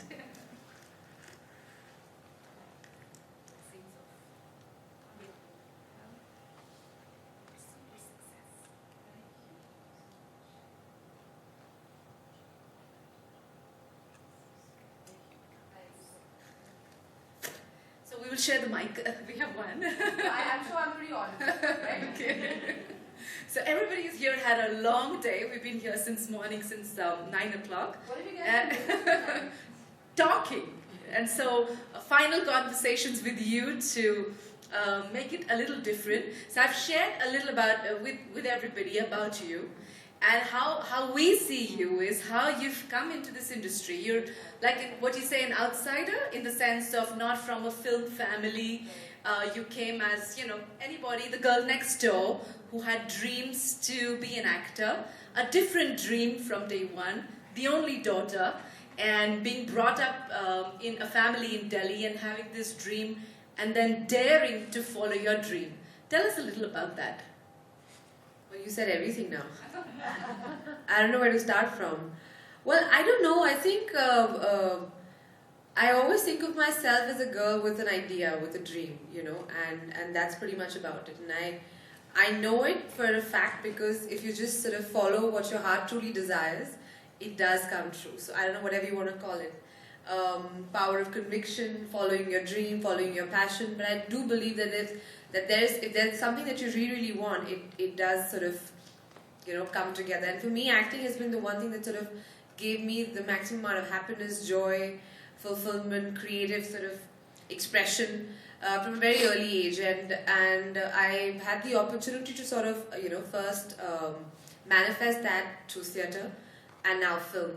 And honestly, I don't know what else to do. If I wasn't an actor, I'd probably be a struggling actor. You know, there's nothing else I really know, you know, other than acting. And I'm very fortunate that, you know, my parents, my family supported that idea. Because what you said, like, as an outsider, which basically I'm sure everyone's familiar with Bollywood, with the Indian film industry. It's sort of difficult, right? Either like, if you don't know anyone in the film business, it kind of makes it a little harder, like in any other profession. But I guess it's movies, it's a big bad world of Bollywood. So it does get a little bit sort of intimidating, but I've had the opportunity, the good sort of fortune of working with some really wonderful filmmakers, writers, directors, producers, who believed in me, who believed in my talent, who sort of, you know, helped me sort of express myself creatively. So I've been pretty fortunate in that sense, so no complaints there. Possibly, I think I prefer it like that, you know, makes me feel like I've earned it, rather than it sort of coming to you on a platter or someone sort of just sort of figuring it out for you. You know, it's nicer for you to figure it out yourself. No? Yeah. So the most wonderful image I remember of Huma Qureshi, which is imprinted really for a lot of women. It was very remarkable, that picture on the cover of the Femina magazine, where you're holding this mannequin and you're standing behind it, and the caption says, "I don't owe you perfection. My body, my rules." And it was a statement on this whole idea of, you know, putting a woman in this box of body shape, and then shame the woman because of not conforming to that body shape. And you sort of came and sort of just broke through brazenly that whole idea. You know, did you have any role models in mind? The closest I can come to is Vidya, you know, at that time, who was probably thinking, but you came with a whole another layer of, you know, kind of braving that whole thing through. You didn't even go through the stages of first conforming and then breaking like a lot of other people might have done. But you came and just broke the rules straight away. Well, my mother put it very interestingly. She said, you know, you're so smart, you make your biggest weakness your biggest strength. Like you don't, and I kind of agree with that. But I mean, but that's sort of, she said in a lighter vein. But I think you know, there's so much. While growing up, I've had so many issues, you know, body shaming or feeling like not good enough or not pretty enough or not smart enough or just not enough. You know, you constantly have people telling you what is not right with you, rather than what is right, what is wrong with you, rather than what is right with you. And as a young girl, you feel like literally like you go through the whole rigmarole of everything. And I was just like, you know, if I have today the opportunity or the platform to sort of really talk about something, everyone goes through it. You know, everyone sort of has those moments where you just always feel like depressed or low and not feel good about yourself. Why should I sort of be another person, you know, another sort of member of the herd? If I have the opportunity and the platform to say something which is true, which is my reality, I can talk about that. It's not cool the kind of world that we're sort of leaving behind for other people, especially for young boys and girls. Are we really sort of being good role models for everyone? I don't think so. You know, what is the kind of space that we're trying to create? Why should a young girl look at like a picture in a magazine and go like, oh, I can never be that? You know, or I'm not as good looking or smart or blah, blah, whatever, or fair or tall or the perfect body as that. And that's not right. we talk about diversity today, whether it's, and I think diversity encapsulates everything. We should sort of teach young people to be themselves and to love themselves. And you could be tall, short, black, white, brown, whatever. But as long as you are comfortable in being who you are, and I think that's, for me it was just about talking something which is basic common sense. I don't think I was trying to be brazen or bold or smart or out there. I thought I was just saying something very commonsensical. I wasn't even aware of the fact, to be honest, that I was possibly one of the first few people who did a cover like that. It did become quite a rage, and I was like, really? Like, was it that big a deal? And I was like, yeah, no one's really thought of that before. But I can't take full credit to that. I think the magazine in question, the creative people behind, they all sort of supported that vision. They all sort of, wanted to sort of put this idea together. When they came to me, I was like, no, absolutely, we must do this. Has there been any kind of, online bullying or social media trolling? It's been, especially where women actors take some cause up or say something, really speak their heart out. Have you had any instance of really, online bullying or social media trolling? Everyone likes to bully you. And with women especially, it's always like, I don't know, it's always gets into like a slightly either slut-shaming mode, or they threaten you with rape or something like that, and you just go like, but why? If you disagree with me, disagree with me. Why are you threatening me with sexual assault? Like, come on, man up. But I think it happens with everybody, and I'm not just the first actor to sort of face it. I'm sure a lot of people who are not even actors or not whatever, that's sort of like the first way of attacking someone. So it's happened to me, and I'm sure it happens to a lot of other people sitting here in the audience as well. What can I say? I just sort of... Just a perspective on where do you think this whole violence thing comes from? With this whole aggression. Women don't say that to men, right? They don't. Their first recourse is not aggressive. So why do you have like some thought on it? Well, my thought only is that I think women and children are easy targets, right? They always have been, whether in a conflict between two men or countries. Women and children always are soft targets. And rape during conflict, or sexual violence against women, whether it's domestic or in a conflict sort of situation, has always been, it's a matter of study, it's a matter of concern for a lot of nations worldwide. And so I don't know, I guess it just comes from a certain sense of male chauvinism, quote unquote, or whatever. I don't want to bash men over here, to be very honest, because today, if all of us, I think we need to create an equal world where men are equal partners. I completely believe that he for she sort of is the way forward. That and I definitely am a feminist out and out, but I don't think one can achieve that, an equal world, without men being there in our lives. I love men. Don't we all? Yes. Yeah, exactly. That's what I wanted to hear. Since we are on the topic, there is recently been a spate of, women have come out in Hollywood about the oppression they go through. So we had Rose McGowan who came on, Harvey Weinstein, and then there were a lot of actresses who came. They were not just in Hollywood; it was in the VC industry as well, private, equity as well, where women are wanting finance, and people who want, if you want to get your company financed, there are sexual favors asked, or all sorts of things happen. So you spoke about the big bad world of Bollywood, which is how we perceive it. How has your experience been, and how have you dealt with these kind of things coming? Because as a woman, you have to deal with it. It's there. You might meet some good people, and you may not meet some good people. So it's all kinds of. What has been your dealing mechanism? How do you deal with it? Well, my dealing mechanism is that I treat men and women the same way. So if somebody says something to me, I'd probably be like, I wouldn't.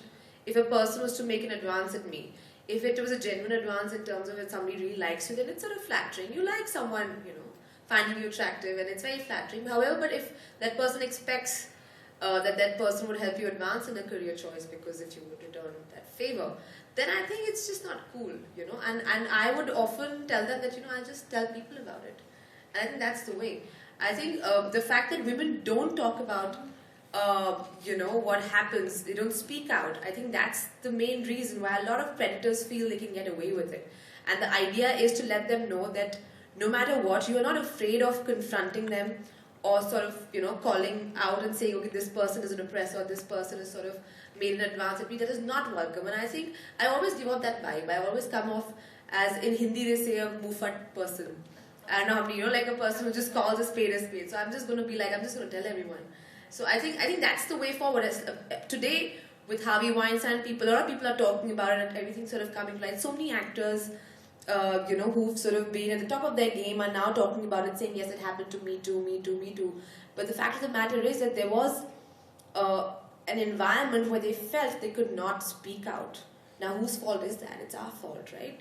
Because we make girls feel, or women feel, that if you talk about it, it's either a cause of shame for you, or that people are going to think you're saying it because it's your 5 minutes of fame, or people will just judge you, or there's so many things, and it's not easy, right? You're the victim over here. Why should you have to worry about all these things? Why should you have to sort of feel bad about expressing an injustice that had sort of happening with you? So I think it's like the only mechanism is just talk about it. Tell anybody. Tell somebody in a position of power. Tell a friend. Tell somebody in your family. But talk about it, definitely. Were you able to share things with your family? In the sense that, I'm also raised in a middle-class family, and we sort of don't talk about these things to our parents. It's very conservative. You don't communicate. But I also understand that talking to your family is the most healing thing in the world if you can actually do that. And so given the fact that you were actually in a family which was like films, acting, and then really coming into the big bad world, does your family also grow with you? And I do, I've come from a very conservative Muslim family. So for them, of course, a girl working in the film business, all of these were very big decisions. But my family's completely with me. They've been supportive. And they also grow with you. They also see a different side of the world with you. And I've always had that relationship with my father more than my mother, where I tell him a lot of stuff, and my brother. For that matter, if there's a problem or whatever, he's the first person I call. Whether it's about a guy sort of messaging me at night or what film I should sign, he's always my sort of go-to person. What do you think I should do? Should I just message him back, or should I do this film, or what do you think? And he's like, sometimes, I'm your brother. Take it easy. I don't need to know everything that's going on in your life. Right. But you need that. You need those people in your life. It could, and it's different for everybody. For me, it's my family, my brother. For you, could be like your best friend. For somebody, it could be an aunt. Anybody. I think I feel human beings, we're just creatures of, we like to be in groups, We like to be together. We're community creatures. We don't function, at least I don't function very well in isolation. So that's the community healing part of it. But let's say if there is some problem, things happen, stuff goes up, down. What is your sort of personal spiritual discipline, or anything of your personal spirit, any practice that you do? Sleeping. Okay. Switch off.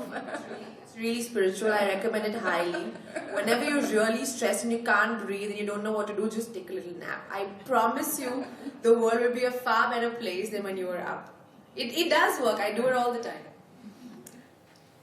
In India and in some other countries as well, marriage is a big fixation, right? Yeah. So the moment you cross a certain age, earlier it was you were in your 19, 20. There are our grandmothers. My grandmother got married at 14. Like child marriage. That's right. That's right. Married when they were at 9 or.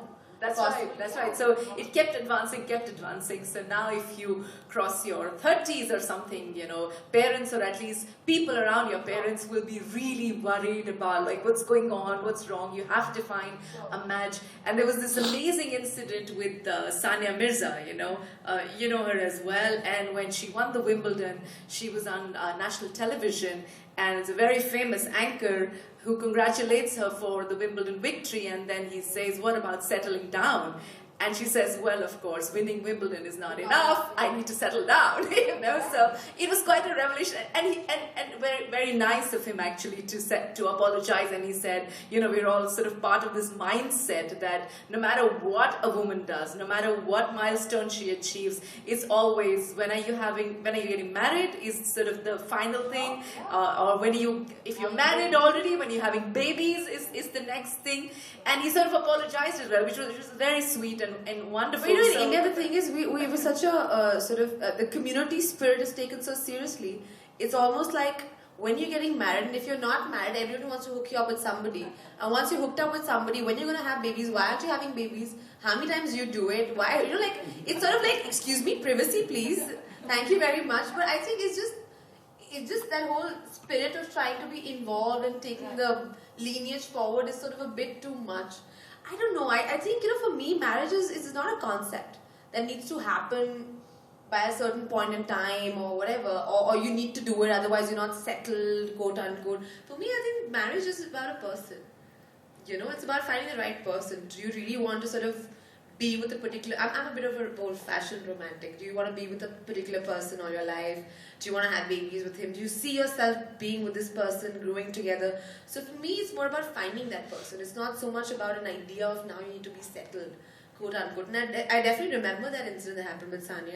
It's quite shameful that, a lot of people still think of women, in those terms. You could be the most sort of celebrated athlete, sports person in the country, but people are not happy unless and until you haven't settled down. And it's kind of narrowing down to what you can achieve in life. So, do you love Bollywood? I do. Who doesn't?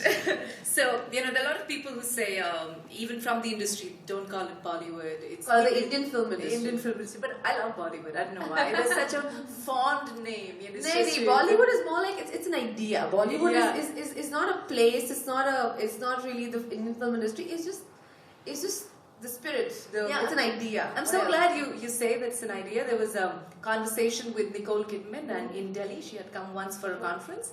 And there was a Q&A round with her, and somebody asked her in the audience, Nicole, when do you think Bollywood will become like Hollywood? I don't know what he had in mind, but Nicole gave the nicest answer ever. And she just turned around with, that innocent beauty that she has, and she looked to him and she says, but do you want to? And I thought that was so, that question back saying, but why would you want Bollywood to become like Hollywood? You are you. You have your own spirit, and you are translating your own culture and your, whatever you resonate with. So why would you ever want to become like Hollywood? And I think that's the unique idea of Bollywood, what you say, the spirit of Bollywood is that. So normally we say story is the king. Like in a movie, story is everything.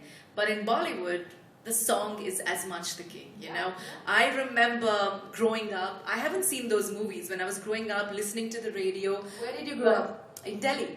But I used to hear all the songs of the old movies. So I haven't seen the movies, but the songs gave movies a life. They outlived the movies in a sense. They gave them a life beyond their age of the movie. So the movie would be off in 3 weeks or 4 weeks or 3 months if it was a hit. But the songs would outlast for 10 years, 20 years and move on to the next generation. So the element of the song is a very important part in Bollywood, in Indian cinema. So do you want to talk a little about, the unique Indian spirit of movie making?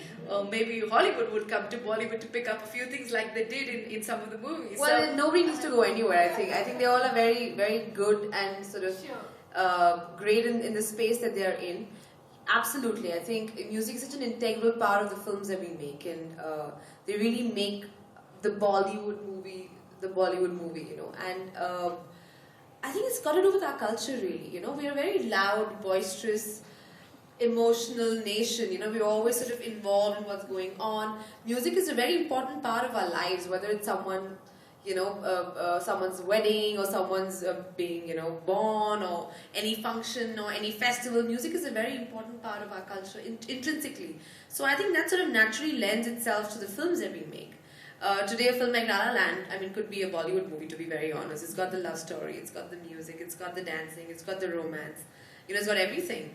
And it's sort of heartening to know that there's an international audience as well for a film like that.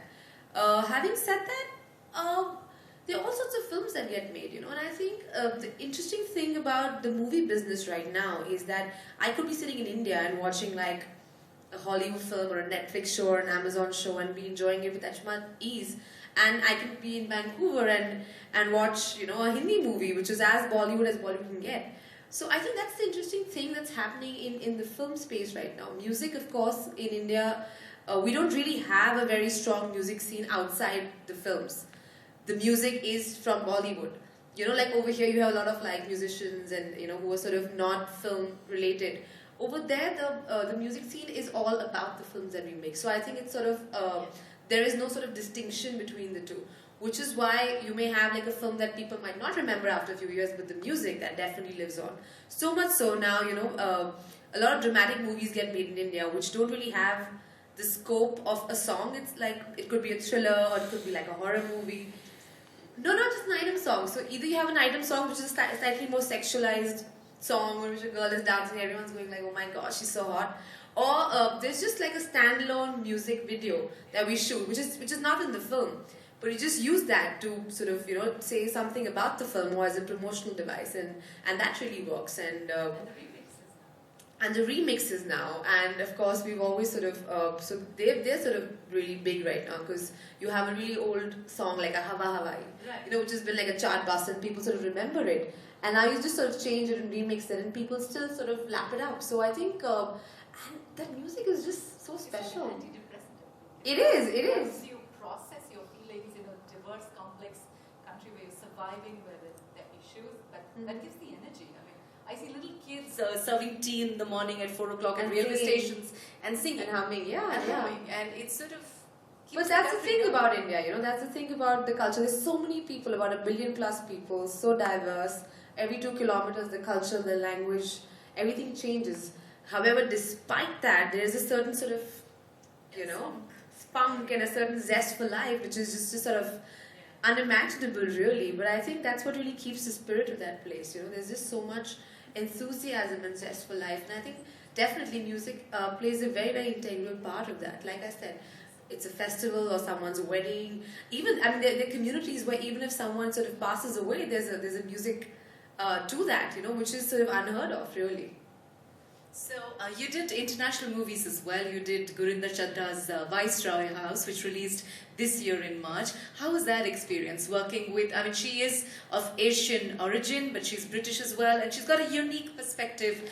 She makes different movies, and the movie was about around the partition time, which was sort of a painful time. How was working with Gurinder Chadda in an international film to an international audience? How was that whole experience? Well, Gurinder is a force of nature, you know. She's just sort of this Punjaban from like Southall, you know, who's sort of a bit British, a bit Indian, a bit Pakistani. She's a bit of everything. And she's a woman, and she's a female director, she's a mother now. So she has a very unique way of looking at things. And then she was making this big magnum opus, which is about the partition, which is the most painful thing that has happened in the subcontinent. It's the largest forced migration of human beings. And it's a very, very painful time of our history. And she decided to make a film, so of course I was keen. It was a wonderful story. I loved the story. I thought it was so emotional, and the love story was beautiful. I got a huge learning opportunity to work with Gillian Anderson. You guys remember X-Files? Yeah, she was Agent Scully from X-Files, and of course there's Hugh Bonneville, who's also Lord Grantham from Downton Abbey. Do you guys want Downton Abbey here? I love that show. Anyway, so there was Manish Dayal, you know, in the film opposite me. So it was Simon Callow, Michael Gambon. All these are like extremely prolific British screen and theatre actors. So for me, the opportunity to work in a film like that, which was sort of, you know, it sort of transcended a regular Hindi film. For me, that was very, very exciting, because we were telling a very Indian story, a story about the subcontinent, but in a very sort of British way. The last time a film was made in the subcontinent was Gandhi, you know, which was what, 37 years ago. And of course, the Mr. Om Puri was there in the film, who played my father, who was a very, very special actor, very, very special human being. So for me, this film, in a way, it sort of opened my eyes, you know. So because in India, I guess we are sort of a little like frog in the world. You don't really know what's happening out there. But once you do a film like this, it went to the Berlin Film Festival. We had a wonderful premiere in London. So it just sort of makes you aware of the other kind of stuff that's happening, and you become more greedy as an actor. You want to do more, you know you can do more. There's so much out there. You know, one of the reasons that a lot of Indian actors are moving beyond Hollywood, beyond Bollywood into Hollywood, you have Priyanka Chopra, you have Deepika Padukone, you have a lot of other people who are now sort of moving to Hollywood. One of the reasons, I was talking to somebody from the industry And he was saying that one of the reasons is that Indian faces, like the brands, the celebrities, have find an audience in other countries as well, like Russia or Eastern Europe. In fact, I was in Bosnia once, and I was going through the markets, and on the TV screen, guess what program was coming? It was Balika Badhu of Colors TV. And yeah, and this was in Vietnam as well, where people actually, when the girl, unfortunately, the actor who played committed suicide, she passed away in real life. There were people who were like desolate, who were really crying that, on hearing the news. So they have a connection with Indian actors. I know of a friend in China, and she was telling me the other day, she said she saw the movie Dangal, Amir Khan's Dangal, and it's called some wrestling something over there in China. And she said we all, in China. she said we loved it in China. So the Indian faces, because of Bollywood, are known much more in all these other countries where Hollywood may not be sort of a mainstream, movie. So any plans for Hollywood? Well, who knows, I think, but you're right. I think the world is fast shrinking. Today, I'm sitting in my house in Bombay, in Bandra, and I'm watching a show called Narcos, half of which is not even in English, and it's a story about this Colombian drug lord, and everybody in the world is watching it. So I think it's not just about Indian actors or actors of a certain origin. I just think today the focus in storytelling is about telling original stories. They could be very specific to your country, to your culture, to your people. However, what you're trying to say should have a global appeal. And I think human beings anywhere in the world, we all cry, we laugh, we love, we have families, we have heartbreak, death, conflict, everything. And I think, as long as you can sort of emphasize, identify yourself with people, it could be a story from anywhere. I want to watch a story from, say, Canada about, anything. Or a story from India about, coal mine workers. And I just feel it's important to sort of sometimes see what's happening also interestingly nowadays is that, when all these big blockbuster films like The Avengers or X-Men or whatever is happening, if you suddenly put a face, a brown face or an oriental face in the film, there's a bigger market that opens up. Also a lot of people who look like me or you, when we are seen sort of in a Hollywood movie, we feel like our people are represented. And that's really important today. Today in a world which is becoming so polarized and there's so much hate politics that's going on and so much sort of us versus them and, all kind of hate crimes, terrorist bombings, all those things are going on. I think it's very important to sort of make a lot of people feel that their people are being represented, which is why there's so much talk on diversity going on, which is a very, very, I guess, correct conversation that must be had. Because we need to make a lot of people feel like they're included in the mainstream, which is where I guess there'll be far lesser hate crimes, there'll be far lesser polarization in the world. I think that's what really is the need of the hour. I always say India's soft exports to the world, in which we can really unite the world, are food. The tikka is everywhere. Oh yeah, for sure. The curry, the biryani. And then I say the second is fashion, wherever I go, people love what we wear. It is beautiful, right? I love what she's wearing. So, the Indian fashion. And then third is films, Indian films everywhere. And the fourth is festivals. I was in Netherlands and they were actually playing Holi because, people love this. Somebody told me in Tunisia there's a village where they also play Holi. So, these things can really unite, and like you said, if every culture can come out and bring out their food, bring out their festivals, bring out their films. I think all we should do regularly is just do a potluck. That is going to solve all the problems in the world. I promise you. No, I mean it. Everyone get like a little casserole or what you eat at home and just share it with your neighbor. I promise you there'll be no more fighting in the world. On food, your family runs this chain of successful restaurants called Salim's. So, are you a foodie? I'm an absolute foodie. I love food, I cook food, I feed food, I do everything to do with food. I think it's the answer to all global issues. So sleep and food. Sleep and food, yeah. Okay. Eat, pray, love. Eat, pray, love. Okay. That's the mantra. Okay. So, any thoughts? I know your parents are here, but I want to open a restaurant in Vancouver. Who can help me set that? Okay, good one. Yeah? I'm going to meet you after this. Shaitani, take his number and let him get away, the man with the hat, huh? Okay. So I mean mean it. I think food is so important. Yeah, food is like, I don't know. It's just I feel if you go to someone's house and you break bread with them and you eat what they're eating, you just sort of know something more about them. You just feel so connected. There's no other way to explain it. And in India, we eat a lot of food with our hands. You know, roti, duba ke, chawal, rajma chawal, all that. I think it's just sort of that connection with food that you have. It's just amazing. Do you eat with your hands? I eat with my hands all the time. Yeah, so do I. I think, okay, I don't know if, does everyone eat with their hands over here? Do you guys eat? Yeah.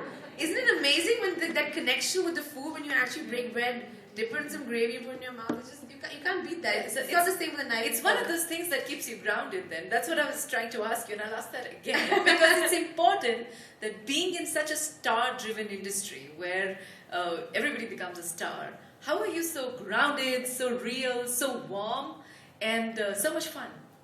Thank you, I am fun. That I will take. I don't know about being grounded or not. I think I come from a very simple home. My parents are very simple middle class people. They instill the right kind of values, I hope, in my brothers and me. And I promise you I have my own set of issues, and I have my own set of not so great things. But I think I just try and remain like human, you know. I don't know what other thing is there. And I like to I love people, I love talking to people, I love talking to strangers, I love going to new countries, experiencing their culture. And I think that just keeps you I don't know, regular, I guess.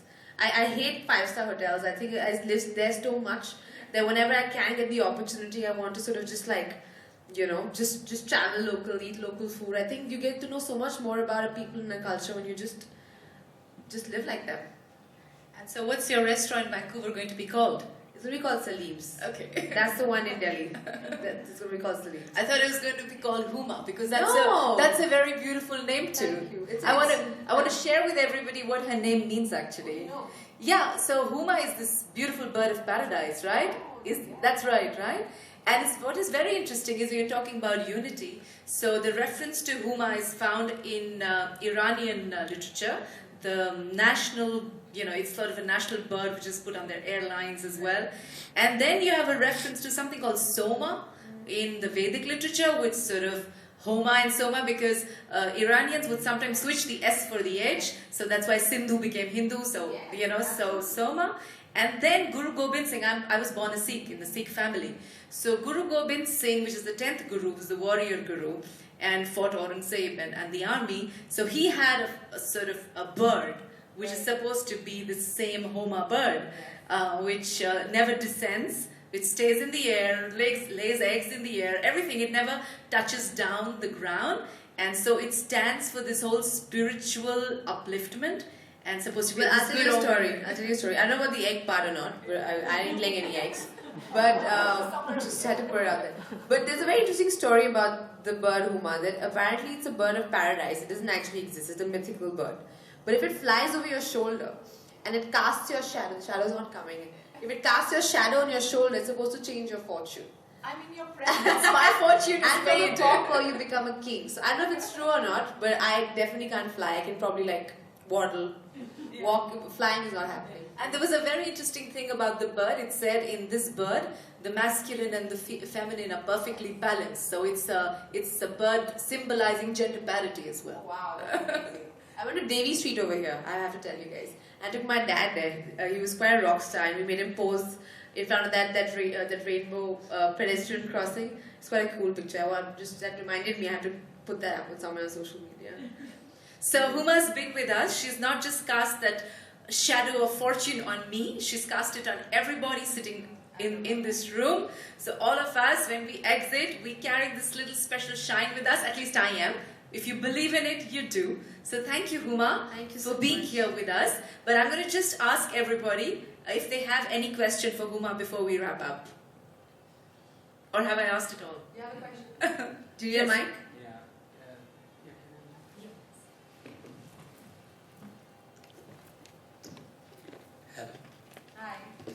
Welcome to Vancouver. Thank you. And it's all about a struggling time for actors, because it's a tough time. I'm an actor as well. I work in Punjabi films. So this is a tough line, because to survive, very tough.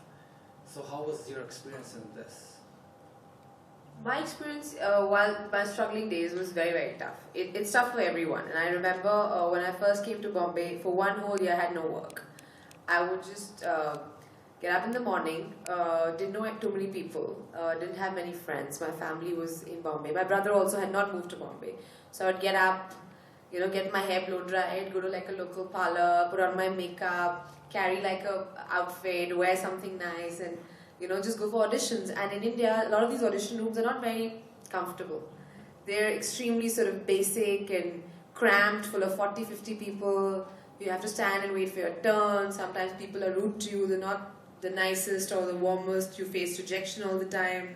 Of course, as an actor, you also don't know whether you're good, you're not good, because you haven't done anything before, right? So your confidence is at an all-time low. So you don't really know whether what you're doing and what you're putting yourself and your family go through, whether it's going to be worth it or not.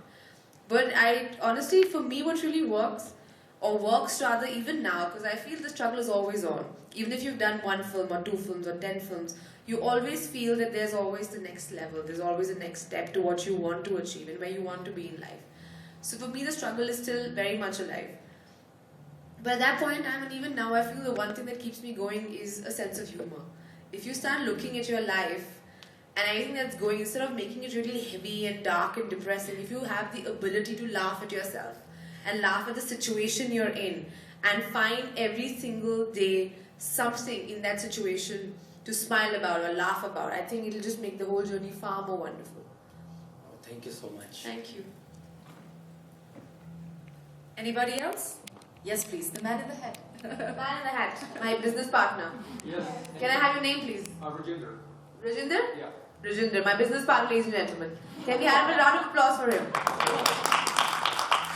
Welcome to Vancouver, Huma. Thank it's you. Very nice to be in your presence here, and you've said a lot of things that I also agree with, we got kind of a similar vision. I want to ask you a couple of questions. One is, what are your personal thoughts on charity? My what? Charity. Like helping people, giving. Want to ask the second question? And the second question? Charity.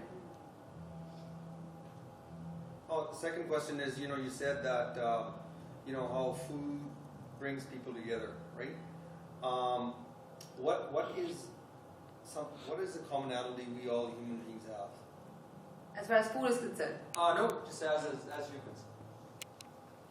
What are my thoughts about charity? Well, I think, and it's going to sound like a big cliche, but I think giving back to the community is really important in whatever way. It doesn't have to always be money. It doesn't always have to be something. It could even be the gift of time, which I think is far more valuable than giving anything. And sometimes, we often feel that we can just give some money away or some things away and we feel good about it. But I think one has to sort of really understand what is it that we're doing. It could be just going and giving a few hours at like a local community center.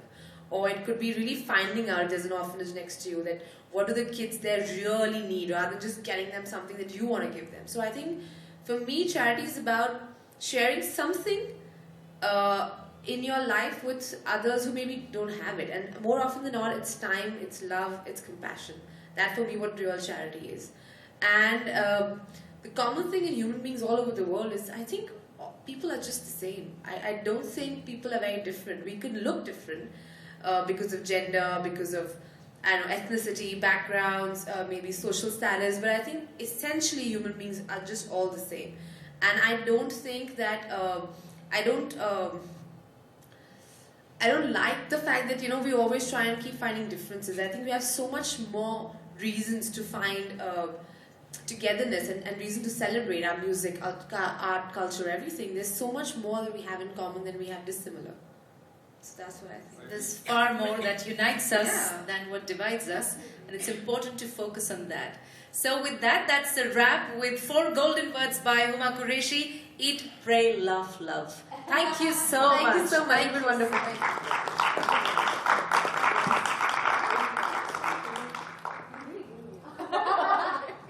I thought it was going to be a fun question and answer, but I said some very heavy things today. I hope you guys had fun. Thank you so much for having me here.